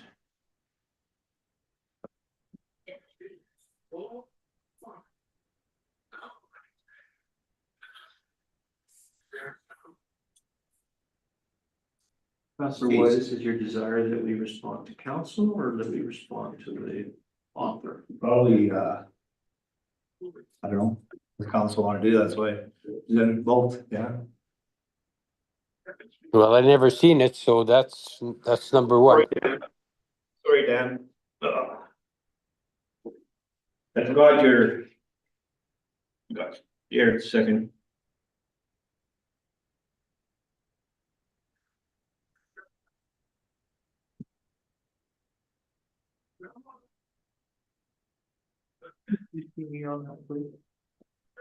That way I would have an easier time sending it to the fire chief. Yeah.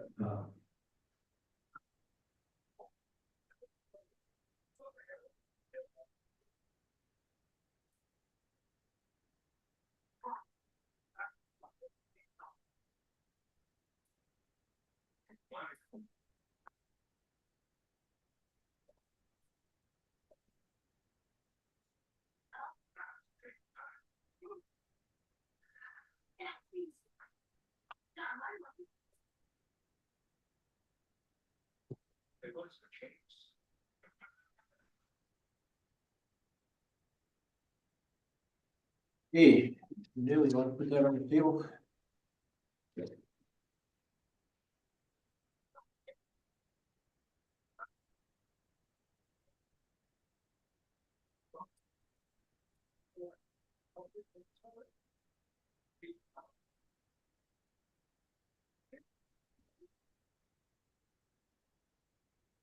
Lamont County Council direct administration to respond to council regarding the letter on the fire at Township 560.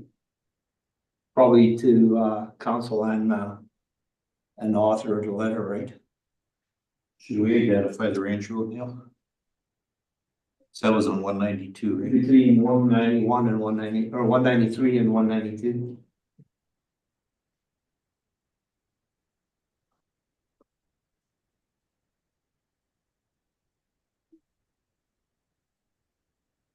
Any questions or concerns? I'll read it over. There's one County Council direct administration to respond to council and the author regarding the letter on the fire at Township 560 between Range Road 193 and 192. Questions or concerns? Seeing none, all in favor? Yes. Gary, 0. Okay, Dan, you're up. Dust control 161, Range Road 163 and secondary highway. Sorry, South Highway 16. Yeah, just south of Highway 16, half a mile. Her problem is there's a large farmer and he travels that road and he travels that road. It's the main road to his land to the south. And he farms out of Vegreville. And he's got land north also off 16. And she said she had to get rid of her horses because of the fine dust that was there. And I don't know if it's a special breed of the horse or what it is. But she had to dispose of the horses. And her problem is she accepted that. But her problem is she's having a wedding in July. And she's looking for some kind of a dust control. The wedding is in the yard. They have a very nice yard. It's an acreage. And she's just wondering if she could have some kind of assistance. She applied now for, I told her to apply for calcium or whatever for this year. And so that's what she did. Or maybe she's doing it now because it just came about maybe 2 weeks ago. So we're not too sure what we can do to help her out. Can we help her out with that dust? There's the trip. I know what she's talking about. And if it would be an oil field, there would be nothing but problems there. What you call easy to, they'll have to have a dust control or whatever, or water the roads. But because it's agriculture, I guess you can't really do too much. And that's what I tried to explain it to her. She rather accepts it, but then she would like to know what we can do for her. So that's my thing on that 163.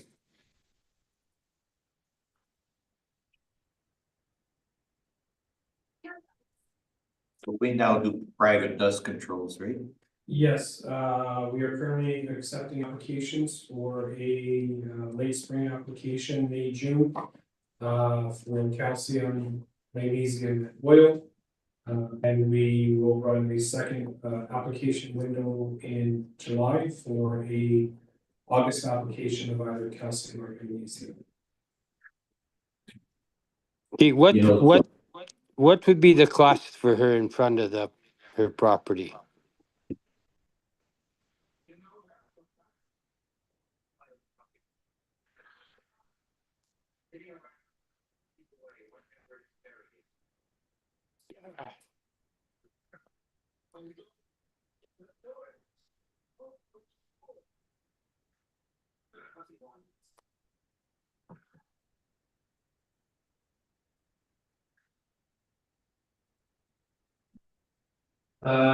For 122 meters of calcium chloride is $700.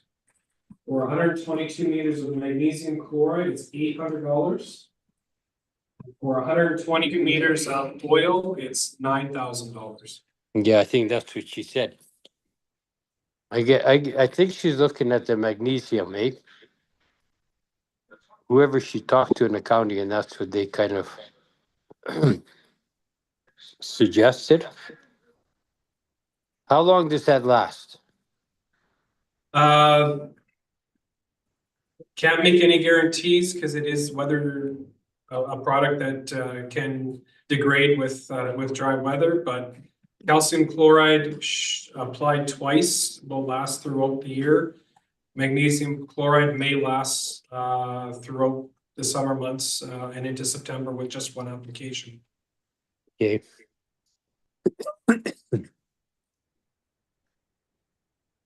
Okay, I suggested her to have maybe that's one day in the morning do a she's gonna go ahead with that calcium or whatever. If we could send her a water truck to maybe spray everything down in the morning before that Mr. wet. Reed? Mr. Reed, perhaps we could identify her of people in the area who do provide water truck services. Okay. Okay, I just thought that what you call the county could help her because of the agricultural traffic that she has. Hey, Big of a farm is that, Dan? pardon me? How big is that farm? Oh, there you got lots of grain bins and stuff there? They haul everything to Vegreville. The big farmer there, Yeah, how far off the highway is she? she's about 3/4 of a mile. Okay.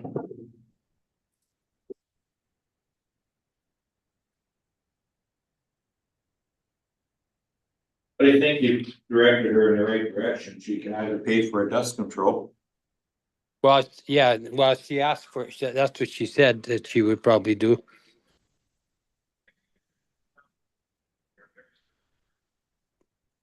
But just to make sure that something is done beginning of July. Or by beginning of July.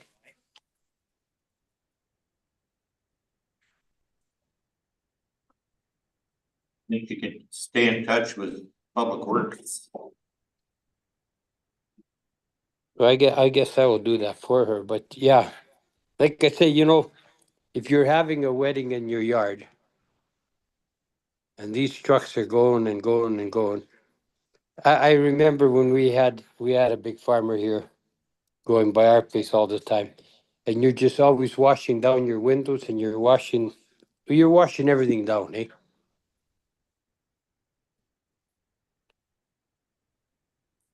Okay, so can we just accept this Dan as information or? Yeah, well, what else? Is anybody, what else are we gonna do? I guess I just so that you would have that on file. And I advise her to keep in touch with Public Works. Yep.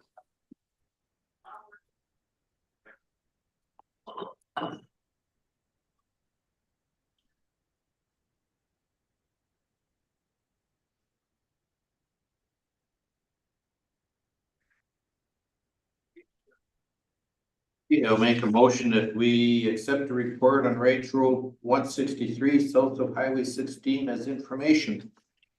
Okay, thank you. All in favor? Yes. Questions or concerns, all in favor? Yes, yes. My apologies, council, we misnumbered some stuff here because we got, 7, 10, and 7, To go back to them.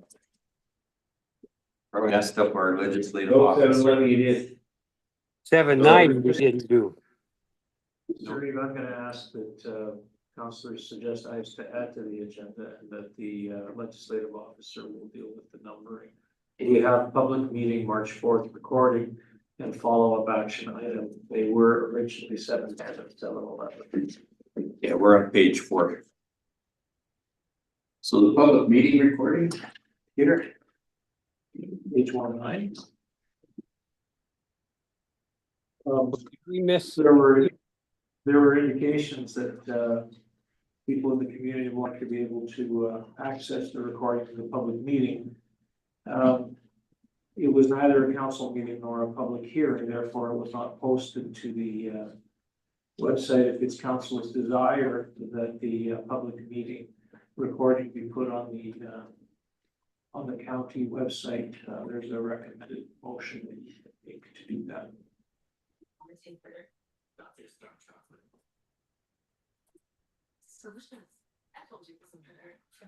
This was a request that came out of the coffee talks in St. Michael. And it was a public meeting, so see no reason not to make the recording available to the public. Ms. Benoit makes a good point in the report that people in the public meeting were advised that the meeting would be recorded, so there should be no barrier. Yes. right? Okay, move that the Lamont County Council direct administration to publish the recording of the March 4th, 2025 non-statutory public meeting on fire billing charges. Questions or concerns? Seeing none, all those in favor? Yeah. It's carried. 7-11, follow. Dan, you're okay? yep, And 7-11, follow-up action item report for April 1. I believe it starts on page 112. We are completing these on a priority basis. We have some that involve the delivery of equipment. Those are dark gray. Those that have been recently completed are the light colored gray, and those that continue to be underway are in white. Wherever possible, we've identified a date for when we expect that forward, happy to answer the questions. Please use the index number on the left side.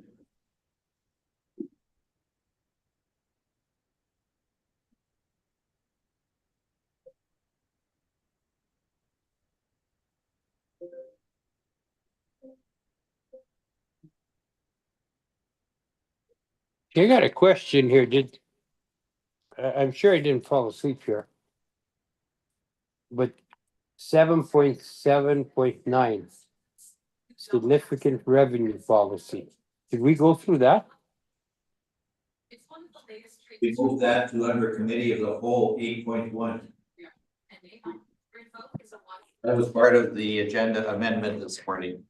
Oh, okay, okay. We'll get to that right after this one. Okay, that's fine. I knew I was here, but Follow back, but it's supposed to be 7-11, but we changed the wrong numbers. Yeah, but still, that's what we're on, that's what he's asking. We're in the follow-up action plan. okay. Oh, that's one that you moved. Okay, sorry. You can pay as little as $0 per month.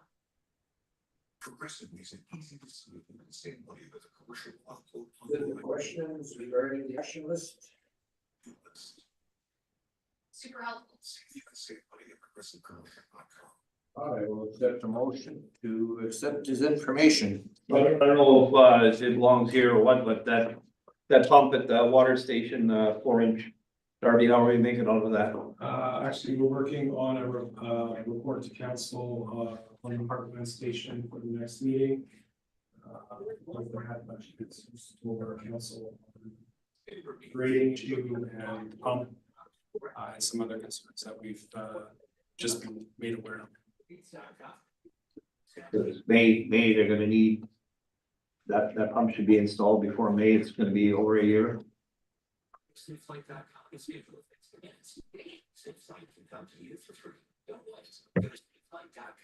Any other questions? Just catch up. Refine people with select spring talk. Spring for those new sneakers they need. If not, motion to accept the follow-up action item reported information. Okay, motion of the Lamont County Council. Accept the follow-up action item report for April 1st, 2025 of information. Thank you, Councillor Wick. Questions or concerns? Seeing none, all those in favor? Yes. Yep. Carried 5-0. Okay, now we'll move on to item number 8. At which point, I need a motion to go into committee of the whole.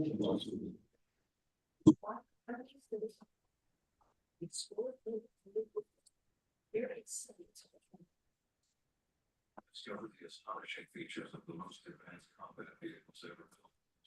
Selected simply by looking at them. I'll make a motion that we go, Lamont County Council move into committee of the whole at 3:33 p.m. Playing field and forth. Questions or concerns? Seeing none, all those in favor? Aye. Carried. Carried. So go on deal with item 7.9.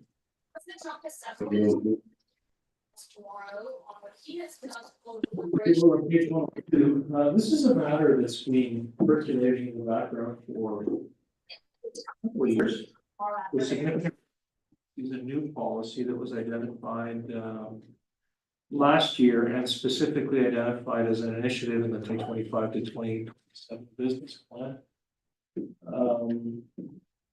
It is consistent directionally with many of the things that have emerged over the past couple of years in terms of managing taxes, managing surpluses, and other decisions that council has made. Mr. Boyko is here to speak to this policy that will help this council and future councils determine how best to utilize significant new revenues that come from investment attraction. Go ahead. Thank you, Mr. Janowski. So this is, as Mr. Janowski said, this is a fairly significant policy. So I'm going to actually take some time and I'm going to read quite a bit of what's here. But the guiding principle behind this is that as significant new revenues come in through economic development initiatives, which is goal number 1 for Lamont County, the community, neighboring municipalities, everybody needs to understand how future revenues will be used.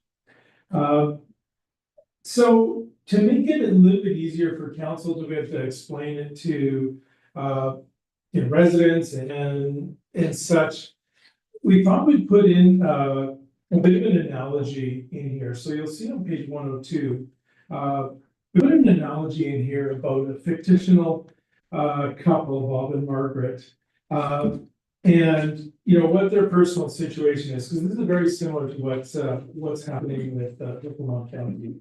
So walking through this analogy, so Bob and Margaret have an average income, are working hard in their small business, provide a good quality of life, services for a county, and for their family residents.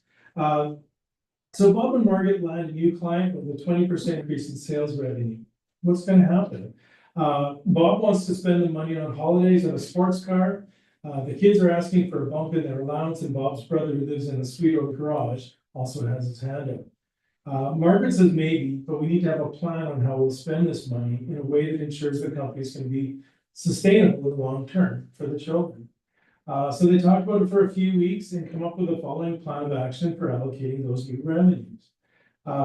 And this is a very common in any business, and I'm sure as your businesses, you've come across this. So what do? Do you balance your budget, stop living off of your savings, rebuild earnings that are the retained earnings in the business to fix equipment and upgrade when we're required, lower prices to be more competitive, attracting new, large, profitable clients, focus on growing the business, hire a new staff member, increase services to clients, buy a new high output machine to make your processes more efficient, or do you buy the car and go on a holiday?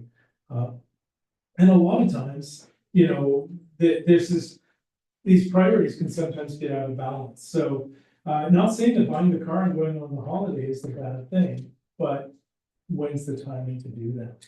So, given this analogy, Lamont County's situation is very similar and kind of as follows.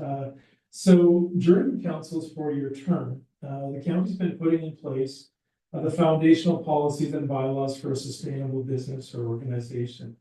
Lamont County identified the need in 2023 to develop both a growth revenue policy and a reserves management policy. So the start of that involved reviewing and revising the reserves policy, developing a financial plan for the processed water line, reviewing our utility rates, and revising our offsite levy bylaws.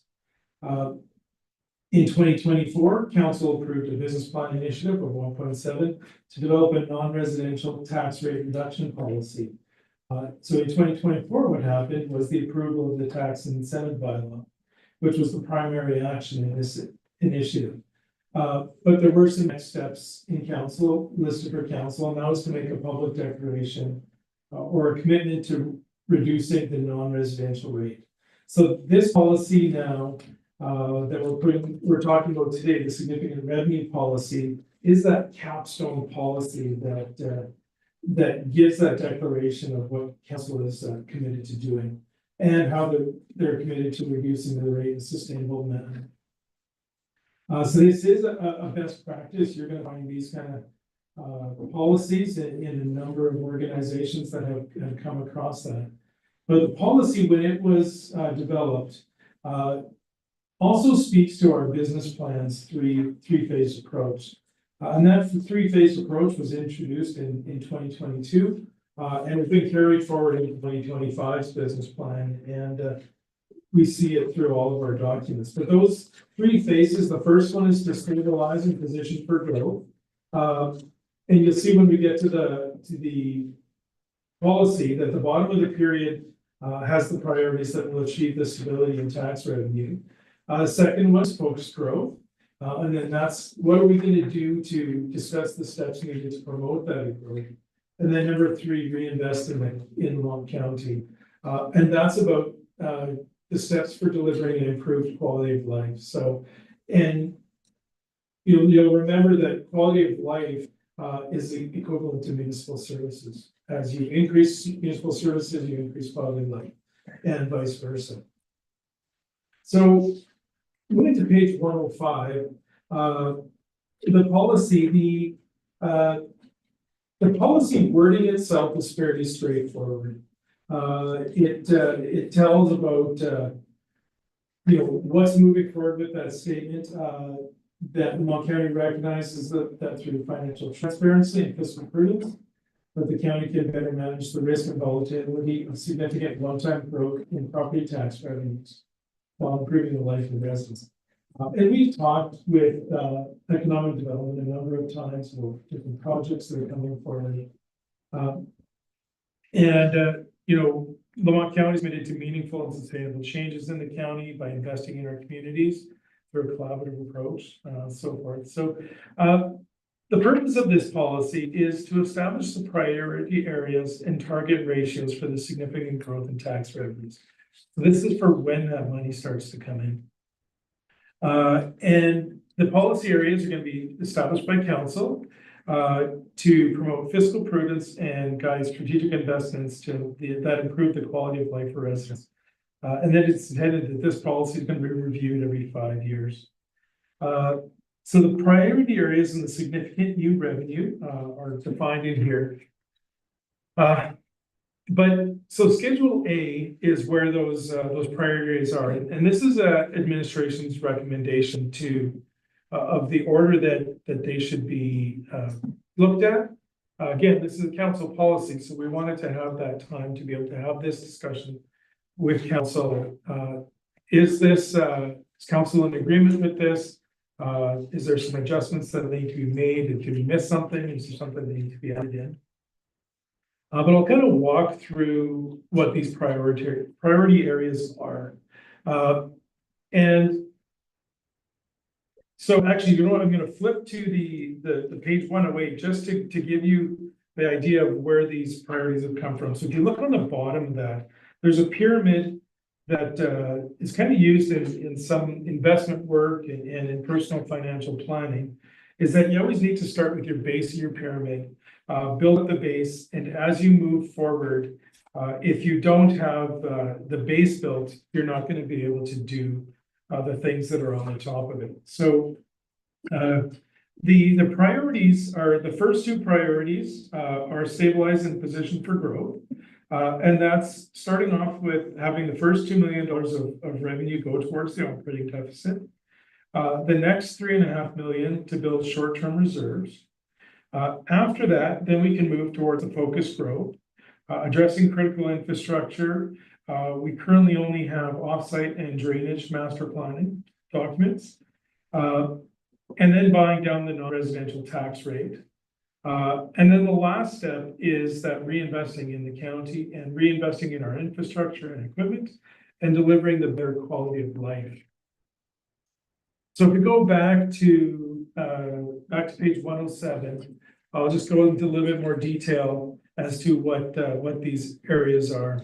So that operating deficit, as council has been discussing in the last couple of years, there is still a structural budget deficit. And we received some good news with our financial statements, today, of some of the surpluses that have come in. Not all are promised, but there is about a $2 million structural deficit that council has had to deal with. Building reserves. Council has talked about primarily capital replacement. And with the 15-year replacement plan that council has approved for capital equipment for public works, ag services, and fire, the goal is to have $3.5 million in that reserve and maintain it at that amount. The third priority area is critical infrastructure. So these are new capital projects that fit the description of infrastructure needs to promote growth in the municipality, or to address infrastructure that is rapidly deteriorating, where replacement will mitigate further damages. So there's a point with infrastructure that if you repair it at a certain point, it's going to be, the cost is going to be cheaper. But as you let it go further down, then you have to completely rebuild it. So yeah, it's a bit of a balance with what critical infrastructure is, as to, do we do it in areas that promote growth in the municipality, and balance off that the damages to the older infrastructure. The fourth area is buying down the non-residential rate. And because new businesses are partners in our growing community is the #1 strategic goal of the county, this has been something that has been discussed at length with council as to why it's goal #1 for the council. And it's been noted that the non-residential tax rate, as of 2024 is the highest rate within the Alberta Industrial Heartland. That as we can bring down that non-residential tax rate, that it's just one more of those barriers that developers that we can remove for developers making a final investment decision. And then the last one, reinvesting in infrastructure and equipment. Using that for new capital projects, equipment, with the goal of providing increased level of services for county stakeholders. So that kind of sets out the description of those priorities. And then the top of Schedule B gives how we go about doing that. So year one, depending on the value of the significant new revenue that comes in, is that we would first do this like building a pyramid. So the first up to $2 million would go towards the deficit. The next $3.5 million would go towards building reserves, and then split as we go. Once those are achieved, then you don't need to worry about them anymore, and you start breaking it down into the reserves as it's set out in there. So these are just put forward for discussion. If council has other thoughts, that's what we'd like to discuss today. And again, this is a 5-year plan, and we're going to want to continue to update this as significant revenue comes in, as we're looking at growth. So although the recommended motion says approve the policy, clearly that's not our intent. Our intent is to start a conversation. I just want to reiterate a couple of key things that Bonnie said. The first one is this is an opportunity for council to get on the same page, as well as to ensure the community, neighboring municipalities, industry, and others understand how council is going to deal with what some might consider to be a windfall. And we've all heard of people who either want a laundry or inherited a local job, and two things happen. They either make really bad decisions, or everybody shows up with their hand out asking for money. So it's good for council to get on the same page and to kind of make a declaration. Now, obviously, from year to year, you're going to make the decisions that you're going to make, but this is a difficult guide step. Now, if you would go back to page 108, I want to provide just a little bit more pragmatic description of these steps. The first $2 million for the operating deficit, stop the bleeding. Every year we are supplementing, subsidizing our operating budget from a contribution from reserves. So we need to stop the bleeding. The next 3.5 is to build capacity beyond what might be 2 to 3 years worth of reserves. And the next one, addressing critical infrastructure. Part of that might be what council has put in place in terms of a 10-year equipment replacement plan. It may involve other things like our current water infrastructure, current roadway infrastructure, something that we don't specifically have money for today. Buying down the non-residential rate. The secret to our future will be to become more competitive. We offer perhaps the best option in terms of undisturbed, barrier-free land. Once the water line approval comes, no matter what fewer barriers, what will make is that our non-residential tax rate is very high. So this is that notion that we've talked about over the last couple of years of ensuring some of the revenue that we get from the growth helps us buy down the non-residential tax rate, making us even more attractive. And then, of course, reinvesting in infrastructure, equipment, and better quality of life. That's about our residents enjoying a higher level, a higher order of quality of life based on county having more money. And we've said many, many more times that no amount of increase in the residential tax rate is going to make any difference. The opportunity for us to improve quality of life for our residents is by ensuring that we attract and retain industrial assessment. So stop the bleeding is a little harsh, but it really is what it is. So probably a good time to have some conversation. Any questions you might have about the Bob and Margaret analogy, you'll have to give Rob Klein credit for the Bob and Margaret names, but this is something that's been emerging for a few years.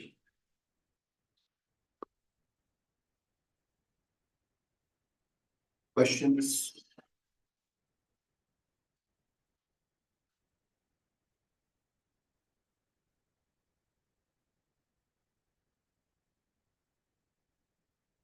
We bring down the tax rate for non-residential. That would entice them to come in to build here would be, if we went down to what our neighboring counties would be, how much of an impact would that have on us? To be able to get back up to the top of this triangle? You know what I'm saying? Like if we're to bring our residential rate down enough, or our non-residential, it's gonna affect our residential rate for a while. The non-residential rate would not be lowered based on increases to residents. It would be based on a portion of new revenues being reducing that non-res rate. So when council determines its revenue requirement, part of it is achieved by Equalization across. yes. Yeah. Good way to stabilizing it. So that's what I kind of mean, like, we're gonna have to equalize what we already have in place. So we're gonna go down before we start to go up. What's gonna happen first to bit this triangle? Well, so we're not necessarily gonna go down. We have the tax incentive bylaw right now for large producers coming in. And this goes hand in hand with something like that. So, because as they come in, services are not changing, budgets are not needing to change. So new revenue coming in is not that we're dropping the rates for everybody else. We need to be able to keep feeding the family. So we need to be able to maintain those. So as that tax comes in and it grows, we're gonna start to say, okay, we don't need to grow it to here, we need to grow it to here. And then as the assessment starts to grow, then everybody gets to be able to benefit from that. Don't mistake buying down the non-residential rate, thinking that we're giving an industry player a discount. It means as we move forward, the amount of money that we will require from non-residential will decline. Because we have new. I think that's what I feel, but that was. Yeah. Don't assume that we're giving ABC company a reduced rate. The overall non-residential rate would inch down. Yeah. And Rodney decided that this was a good 5-year exercise, and it is always good to review a policy on a regular interval. I don't know if it's gonna happen. Yeah. And part of that is, so using the pyramid is that we may not get enough money from the first one to buy the rate, then that's where we use tax stabilization reserves. So maybe we only get $500,000 and we can't buy down the rate with that. So we put it into a tax stabilization reserve so that we don't have to raise the rates, so that we're keeping them at the same amount. And then we slowly be able to buy down. So as that reserve grows, then we can start to lower the rate and utilize the reserve to offset that. So it's a bit of saving up the money. It's kind of like saving up money to buy a car. You know, you don't want to go in debt right away and drop down. You want to keep your amounts the level. So you save up, buy the car, save up, buy down the rate. So I think this policy may become part of our discussion as early as likely tomorrow when we start addressing the tax rate direction. That's why we kind of needed to finally put it on the agenda. This does not need to be resolved today. This will require more conversation, but it does, I believe, summarize the direction that you've been providing us over the last couple of years into a more pragmatic place. And my experience at another municipality was that as new revenues came in, people came out of the woodwork and saying it's now time to support this building or this service or this product. And I mean, there are still many bills to pay. and the thing about economic development and other things that we're doing is that those developers, when they're coming in, or those businesses, they don't want to see that we get the money and are, giving it up to everybody with their hand. But they want to see that that money is being returned into the county where their business is and so forth, and that it's being done responsibly. So this type of policy really helps to be able to, when somebody comes and says, okay, we're building $100 million plant, and you're going to get 500,000 of new assessable revenue from that, or whatever, whatever millions of that is, that they're going, well, what are you gonna do with that money? You now have something to say, here's our plan, here's how we intend to do it. This notion of a declaration came from discussions with the canola crushing company who wanted to ensure that if they did make an investment here, that there was going to be a commitment from a council to improve the cost of taxes over time. And we've been putting all of the other pieces together, like those offsite levy bylaws, having those updated, the tax incentive bylaw, we're putting all the pieces together. This just helps cap it together and say, here's what we're gonna do going forward. And so we put it on the agenda, like Peter said, we're not intending for council to go ahead and approve this. This is a lot to take in. So, council may want to bring it up again. We may want to talk about it in a strategic meeting. One of those matters, this is a pretty big information and big decisions to make. So, we're not looking to push this through. This is something that council needs to have some good decision around to make sure that we're all under the same understanding. Just a housekeeping item here, I gotta make a motion that we attend the April 1st, 2028 regular council meeting beyond 4 o'clock. Questions or concerns? Seeing none, all in favor? And That's it, didn't The hell is that on or not? Why does that make sense? I said yes. yes, okay, not yet. That motion is carried. Yeah, I think the big area here is, like you mentioned, my numbers may be off a little bit, but if you have $1 billion investment, if you take depreciation into account, you're probably gonna have an assessment of about 600,000. And if you had a tax rate using a 12% factor, that would generate 7.2 million tax revenue. So I think if all of a sudden the community found out that you're getting $7.2 million, you don't think that there's gonna be a bunch of hands reaching out for part of it. So this kind of sets the stage as to what we do with it. I agree with you, Rodney. I think this is good information for now, but there's also another factor in here, like depending how we finance that water line, we may have to pay down debt here also. Yes. So that could be another part of the pyramid here in regards to debt reduction over time kind of a thing. So Good point.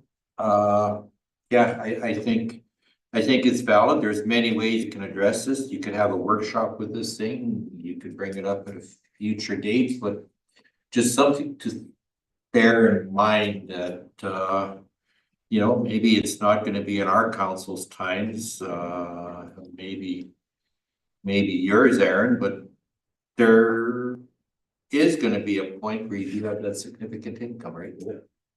So This kind of reminds me that LC Ready program. Does anybody remember that? Sharing with communities, they hear something, they immediately think that money's coming without you paying some of the costs of, getting to that stage or the deficit. Well, one thing too is we didn't even really have industry secured, and we had neighbors of ours that were going directly to them and asking for handouts. So it wasn't even something that was yeah, they're looking for sponsorships and stuff, right? So, So as a policy, this becomes something that, council, based on whatever debate and deliberation, whatever you come up with, provides a guiding direction for administration, and it's also something that you pay forward to the next council. Because it'll take the next council a little while to get comfortable in their roles. And it provides, I think, a strong basis for ensuring a sustainable community. So what you're saying is we need another policy, significant tax revenue growth policy. We got collaboration with the towns, we got a strategic plan, we got land use bylaw, we do budget every year. We got working on a tax incentive, over $1 billion for industry coming. I don't understand what we need another policy for, we got all that already. We're gonna tell people, it just doesn't make sense to me to have another policy. I think this is operating at a higher level than any one or another of those various things that you mentioned directionally for Bob and Margaret can have a sustainable business. They recognize that they needed to pay certain things before they bought other things, right? Bob wanted to buy a sports car on day one, and Margaret said, well, you're gonna get your sports car, but don't you think we ought to deal with these other things first? So you're telling us we don't know what we're doing with budgets? Didn't say that. We got, it says This is stop, council it approved says policy. stop, it says stop the bleeding on page 47. From what I had there, 5 positions is 835,000 and change. Like there's places we can stop the bleeding. I think you're missing the point. No, we're gonna tell people how many more policies we're gonna have now. We're not telling people, this is basically policy that's gonna be set up for future councils. That if and when we do have a significant increase in our taxes because of industrial development, how that money is gonna be allocated, it's Well, it's up to council decision, and even if they start building now, it'll be 5 years before there's anything coming. So we're gonna tell them from now, tell the future council what they can do. That's what we got a strategic plan for, land use bylaws, we got everything in place, we do a budget. And we're trying to hold to the budget. We're getting reaction from the ratepayers. the land use bylaw basically is regarding land development. It really has nothing to do with your revenue. Like it's management of your revenue and planning ahead. It's having that looking to the future, what you're gonna do. So that should be the council with their budgets. Future council with their budgets. They got the money coming in, they budgeted. This is one thing over a longer period of time, I think. So that's what a strategic plan is, isn't it? We needed a strategic plan, we spent working on it for the future. Totally different than your strategic plan is the direction that you plan on a county going forward. It's not how you're gonna allocate future revenue that's coming into the county. Every document has a hierarchy in there. So something like the land use bylaw is a very transactional document when we think about something like this. Land use bylaw doesn't talk about future revenues. It says where that infrastructure is going to be placed. Strategic plans say that we think that we are, sorry, let me just find the wording on here, that new businesses are partners in our growing community. That's our number one strategy. So what do we do with that new business? What do we do with those new revenues? How does administration bring forward those budgets? Those budgets are transactional. The reason why the province wants us to do 3-year operating and 5-year capital plans is because they want us looking to the future. These are documents that are looking into the future, going, next council, we thought this is the gift that we are giving to you, that this is what we thought about when we set a strategic plan, when we set a tax incentive bylaw, when we put our land use bylaw together. this is part of those instructions. So, you can shoot from the hip without different strategic plans or different policies. But these are guide documents that show that council was thinking through the next steps, going, here's what's gonna happen, and this is what we feel that is needed. Now, these are council documents. These are not rules that are being set in place by any other legislation.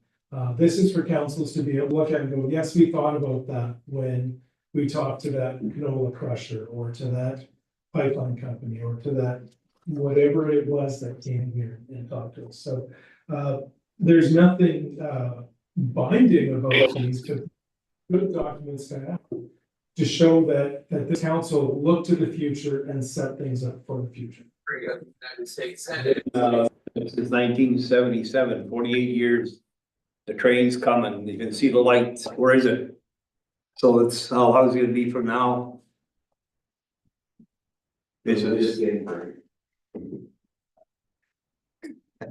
One of the things that I'm hearing, Councillor Weiss, in your comments is that you don't believe that this will be a document that council owns. All administration is recommending best practice. Council doesn't want to adopt it, that's fine. But ultimately, in order to move us from where we are to a more sustainable place, we're suggesting this is how a council might allocate these significant new revenues, whether they come this year, next year, or 3 years from now. And as I indicated, when you don't have a framework of how you're gonna use the money, how are you gonna respond to the people who have got their hand in? So what does the budget do? The budget is the implementation of a broader policy. Well, so when you got the money come in, you work your budget and you expand, that's what your budget's for. So I guess you could show up every November with a blank piece of paper. And figure out, well, how are we gonna do with this money that we have?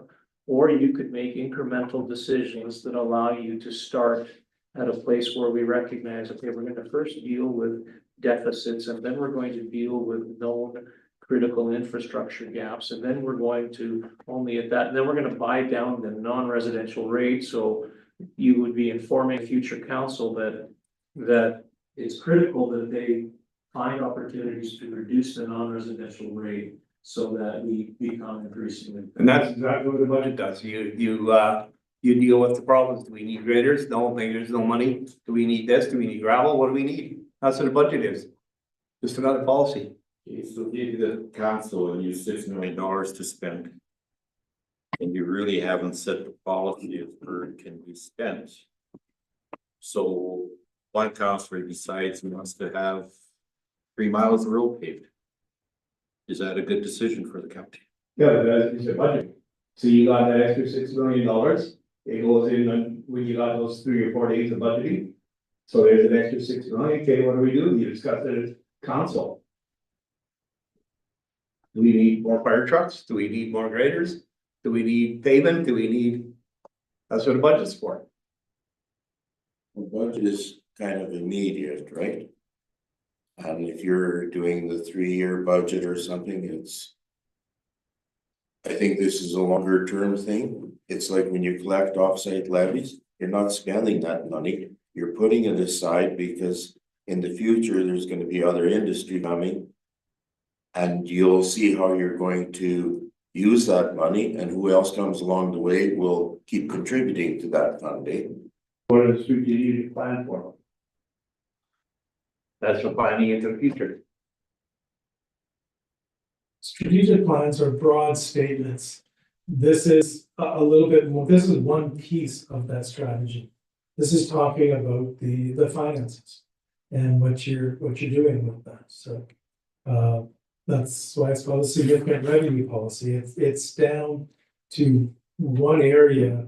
And the thing about good strategic planning is, the councils at one point will give an annual discussion, and that's the annual budget. We talk about what we're doing this year.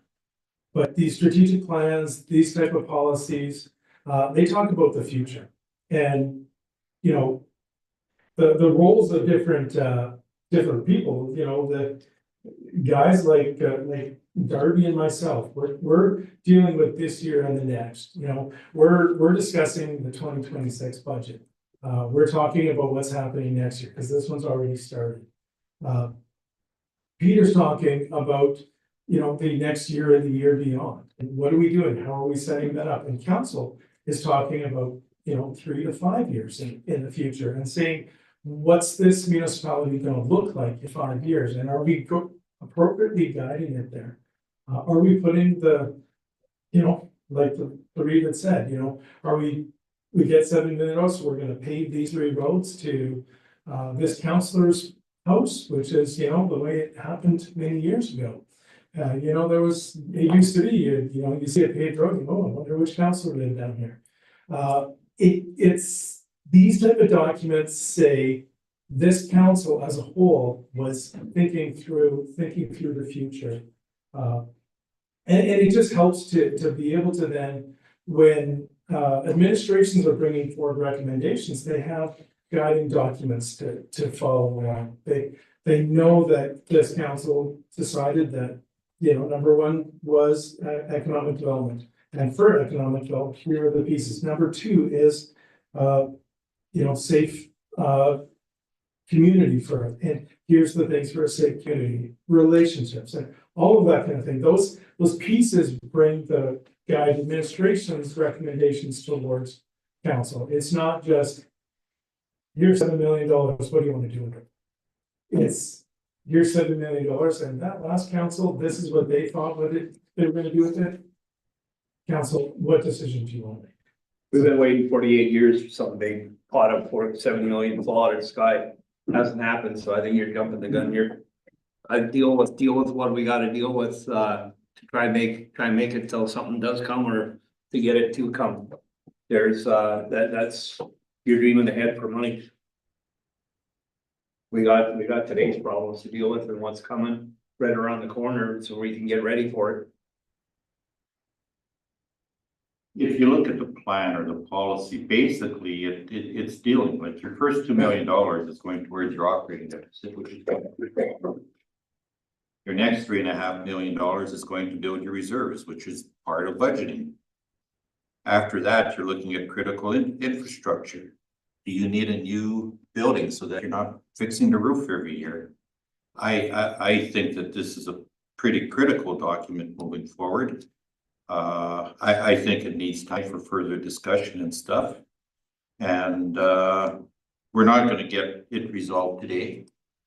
And it is 4:15. I think we have to move on here, but I mean, we can either go a workshop or we can go bring it back in another committee of the whole or do whatever with it. But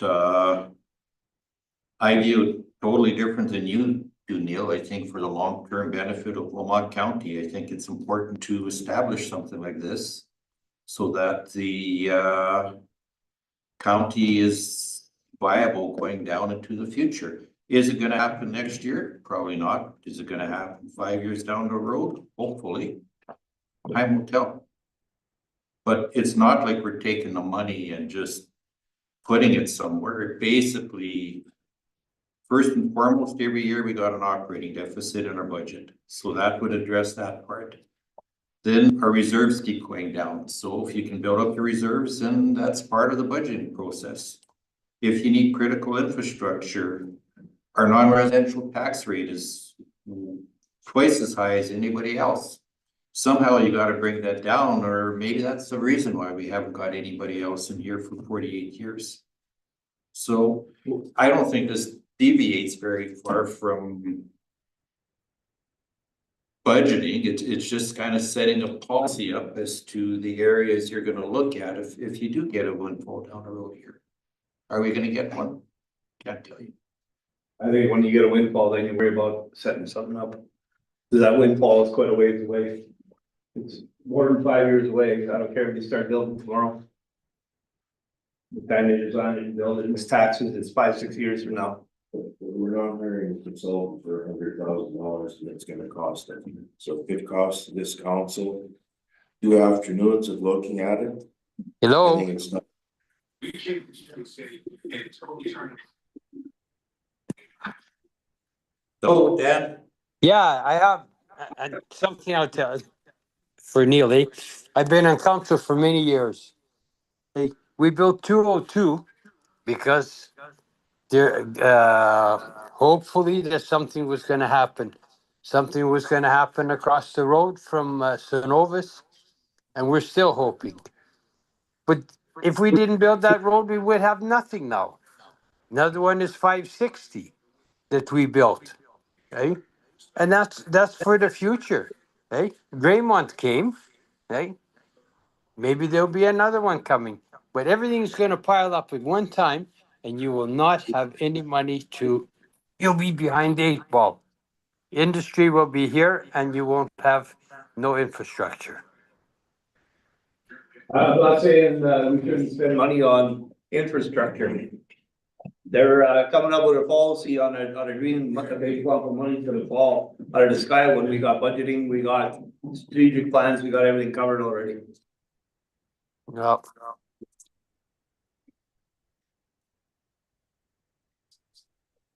I don't think it's right. You have to look ahead for the future. And everything will fall at one time and you won't do anything then. Too late. Just like this water line. It's not for tomorrow or today. It's for down the line.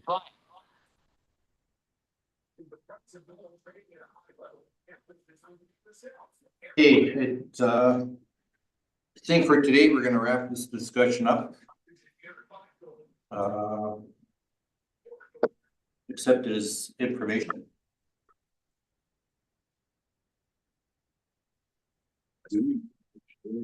For his thing, do you need to get Shane in here for his thing for today?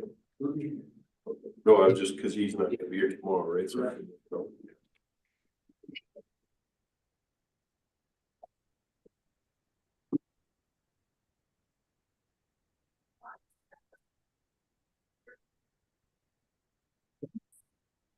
Okay, so. We have a resolution on the board, the one that was in the agenda package. So not be on it. I don't make that bigger.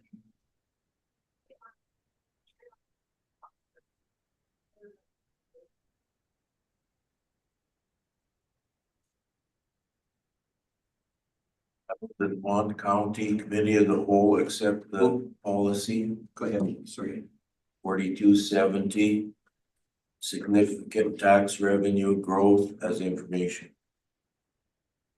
Questions or concerns? All in favor? Yes. Carried 5-0. Then Neil, you put 82 on here, fire range road 203. Range Road 200. For 200.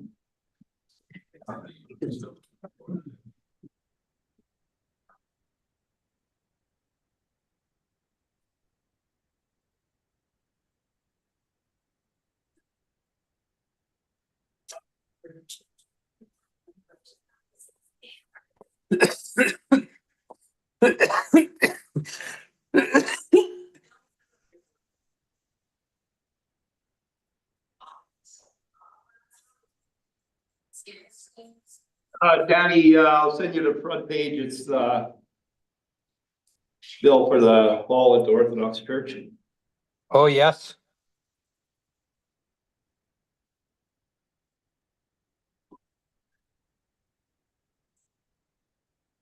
Then you top page, it's kind of the.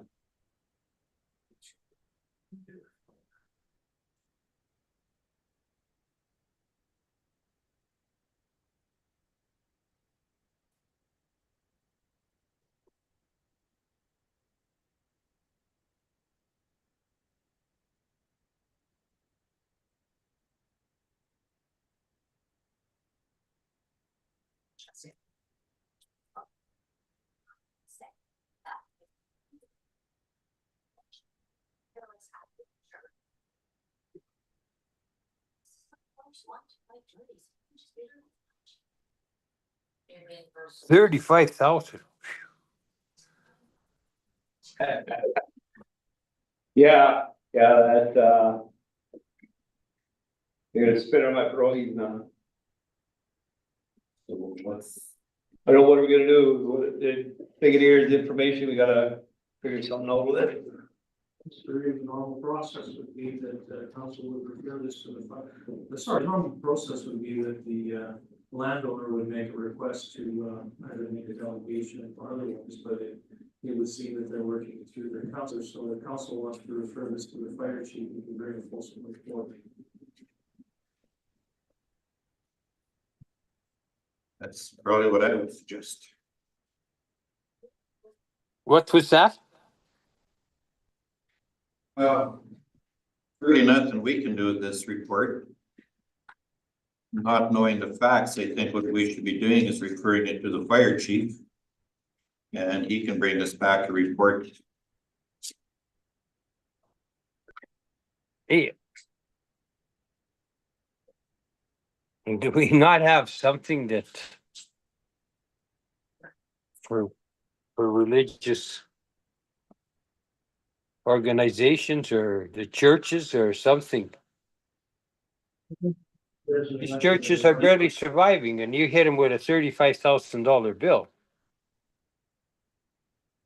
Yeah, I don't think there's anything in the fire bylaw that provides churches an exemption. That may be something that councilors wish to direct. I think the more immediate need is to understand and see what, and seek direction from council based on understanding the situation. Yeah, I think that's where further, yeah.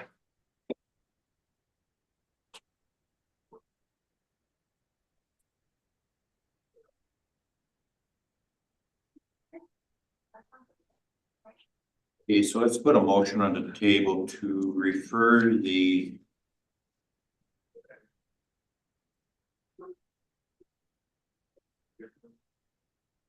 Holy Ascension Russell Greek Orthodox Fire Bill to the regional fire chief. Provide a report back to council. Yes.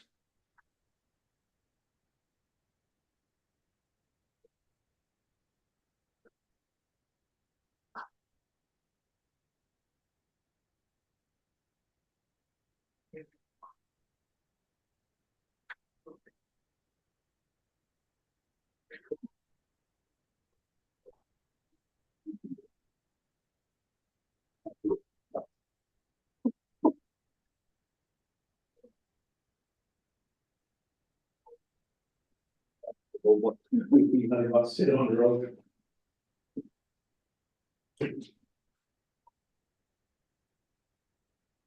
Done for the. I think we're doing, bylaw. They're going to put that on.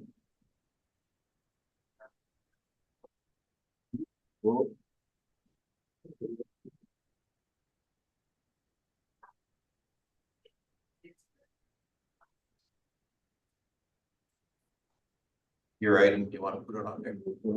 Doesn't matter, we're gonna give her Aaron. Make a motion on the Lamont County Committee of the Whole refer the item on the fire billing for the Holy Ascension Russo Greek Orthodox Church to the fire chief. Any questions or concerns? Seeing none, all those in favor? Aye. Carried 5-0. I now need a motion to come out of committee of the whole. I move that we come out of the whole and review the council meeting at 4:25 p.m.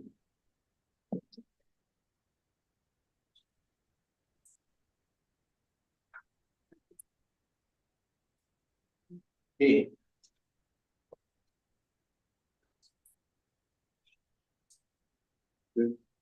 All in favor? Are you in favor, Dan? Yeah. Thank you. Still trying to get off the floor. Yeah, like this is holy Christ. Yeah, tell me about it. Okay, so we've got four reports under director's reports. Councilors have had these since Thursday. I'm wondering whether we can address these on a very brief overview of anything of significance and then ask questions. Certainly, I don't want to shortchange the FCSS report who come once a year. Sarah, if you could provide a couple of minutes of overview and then councilors would ask questions.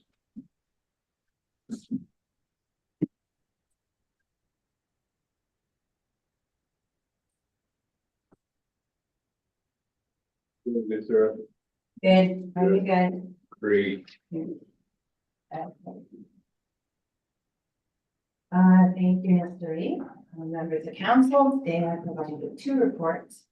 The first is the FCSS provincial report, and then the second one is the over final report for 2024 from our department.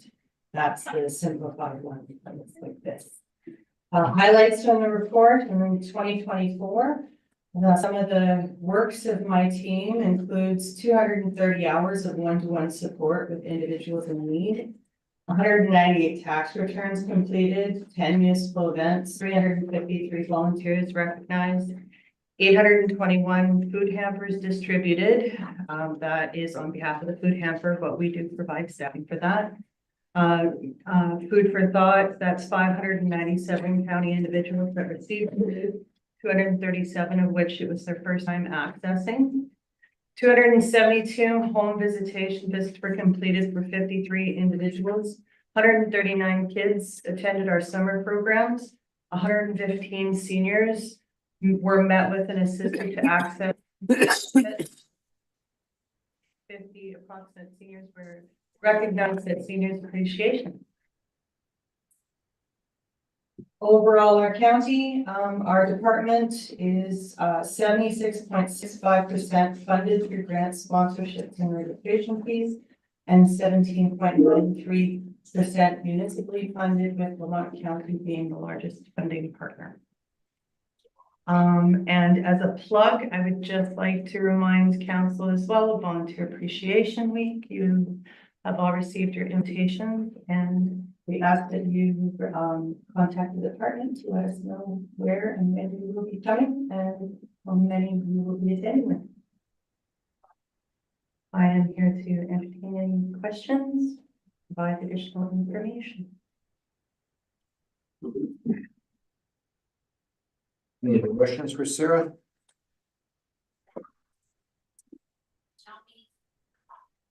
Extremely great and detailed report. Lots of information here. It's very obvious that your group of people are very busy. And it's very obvious that you help a broad spectrum of people in various programs and stuff. So well done. Thank you very much. Any other questions for Sarah? Just that she has a super team. Super team.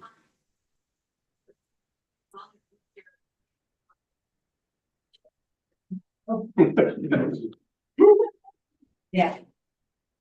Thank you. So, Mr. Reed, councilors may obviously send any questions that they have to Sarah, or if you feel inclined, we could have Sarah come back another time. Please just let us know.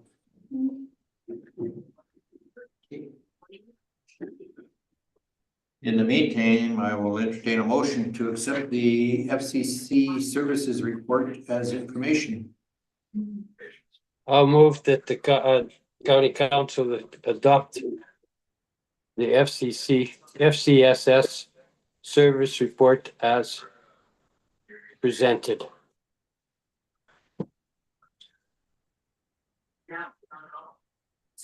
Actually, can we have your motion read that Lamont County Council accept the Family and Community Services Lamont County Region 2024 financial report as information?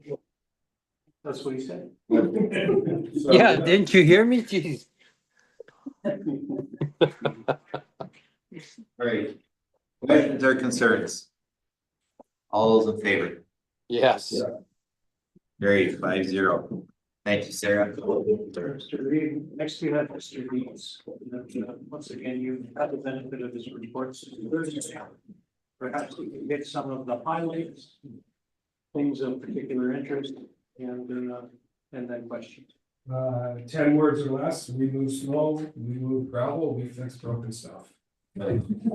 Does, make a motion. No, we had a relatively good winter through January, February. Snow removal took possession of our 2 new graders for the year. We've got our generator installed and inspected and working in Hilliard. We had started our gravel program, winter stockpiling in February with our contractors, which is now completed. And started planning for our summer operations, as council's already approved the program. And we'll continue to work on our dust abatement and our shoulder ball programs, and that'll be presented to council later this month.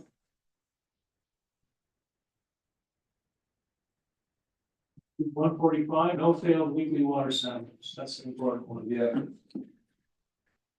And just something that happened since we've prepared the report, we did have an inspection at our St. Michael water plant last week.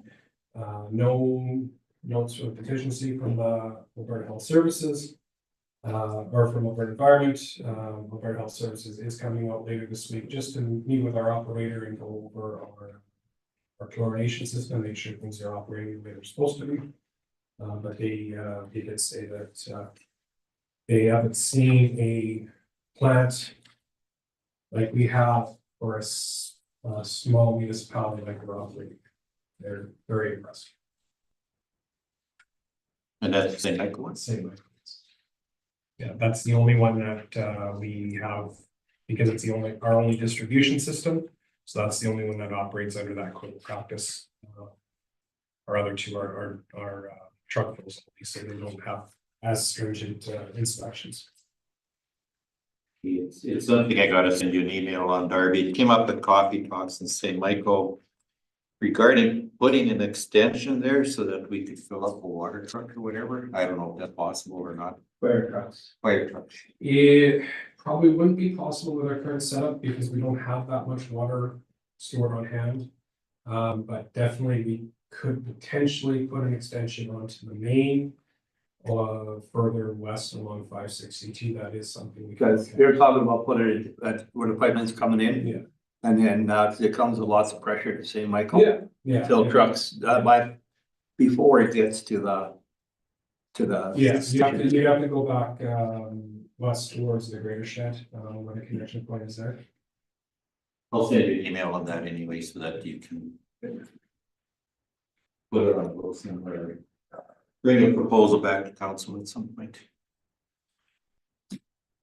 Okay, any other questions, comments? That truck fill in at the Heartland, how long do you figure till that? I'm just gonna. I don't have an estimate right now. As I said before, we're preparing a report. We had an inspection 2 weeks ago with Strathcona County and one of our suppliers. And they brought up some other issues with existing pumps. So there are issues we're seeing that may require maintenance. We're still working with the engineers to get that dedicated pump design in as well. What baffles me is when they built it that 4-inch funnel, like 3 times over the field now. So what happened? That I don't know. All of our test shown pressures are consistent throughout the system. We're not getting complaints from our users. We've been talking to different clients that use a lot of water there, and we're not getting complaints from them. We're getting consistent pressures, consistent volume flows throughout the year.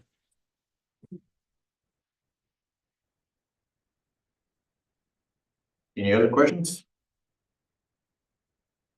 Seeing none, I'll make a motion that Lamont County Council accept the Public Works bi-monthly update for December 2024 to February 2025 as information.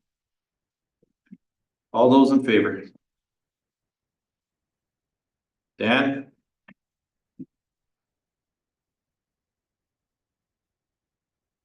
Dan? Well, like you started on the service requests. Darby, and we'll wait. For the first 2 months of the year, we received 78 requests for service throughout the county. We've completed 78 requests. Of those, the large majority were for winter maintenance activities. We had 47 winter grading requests, 4 driveway flags, 3 medical senior calls, 14 calls from churches and rural halls. One concern about a culvert and 9 calls, miscellaneous calls. These were signs, calls for garbage, and I think we want that tree. Looking at division by division, Division 1 was 6, Division 2 was 18, Division 3 was 29, Division 4 was 11, and Division 5 was 14. I'm sure Mr. Dees would entertain any questions that you may have on the individual divisions offline.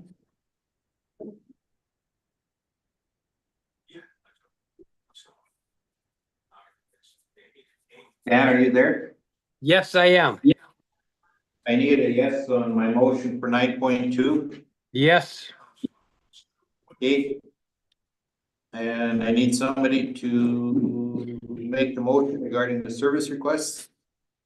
Make a motion that Lamont County Council accept the Public Works Service Request Status Report for January through February 2025 as information. Questions or concerns? Seeing none, all in favor? Yes. Carried by 0. 9.4, CAO's report. Thank you, Mr. Reeve. You'll see that I've undertaken activities in virtually each of the goals except number 4. Must have been something I just couldn't recall. So work on industrial heartland things, whether it's the governance workshop, the water line agreements meetings, water intake meetings with Alberta Environment, Economic Development Board, that's people from within Lamont County working together to help facilitate, answer questions from proponents. Regional emergency management, fire building workshop, fire building public meeting, fire bylaw workshop. Are all things that happened in the first 3 months of the year. Council accountability and transparency. Attended council meetings and service board meetings, RMA, Division 5 meetings, delivered the triannual report, recommended and received approval for the 25 to 27 business plan. Participated in questioning regarding a legal matter yesterday, and the local authorities election bylaw in preparation. There's a list of various bylaws.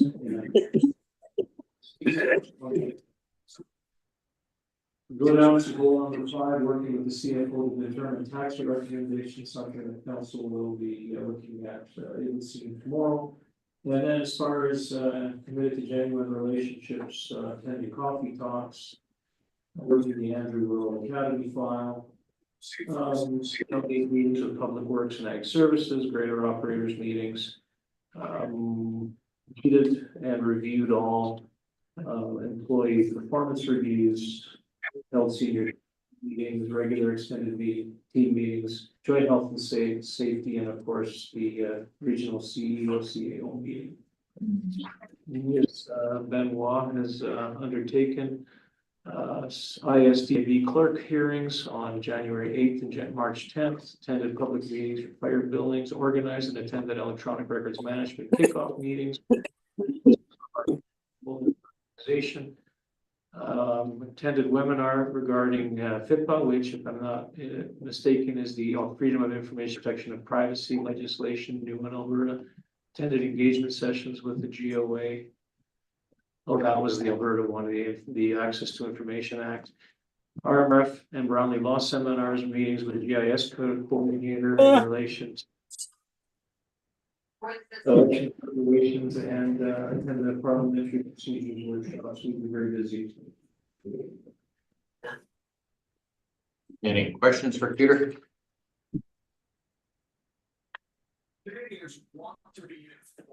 Not need a motion to accept his information. I'll accept our CAO's report for as information. Any questions or concerns? Seeing none, all in favor? Yes. Carried. Okay, I would now like council's permission to defer items number 10, number 11, and number 12, and items 13.1, 13.3, and 13.4 to tomorrow morning. We're gonna recess this meeting after we discuss item 13.2 in closed session. So if we could defer all the other items till tomorrow morning at 10 o'clock. We will continue because Mr. Olson isn't gonna be here tomorrow. So we will continue with his report in closed session here, if that's okay with council. Am I legislative? All right, so having said that, I will need a motion to go into closed session.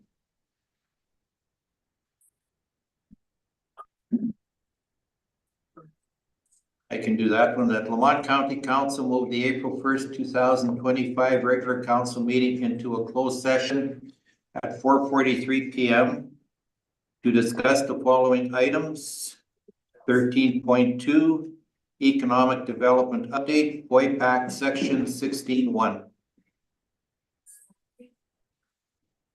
Questions or concerns? All in favor? Aye. Gary?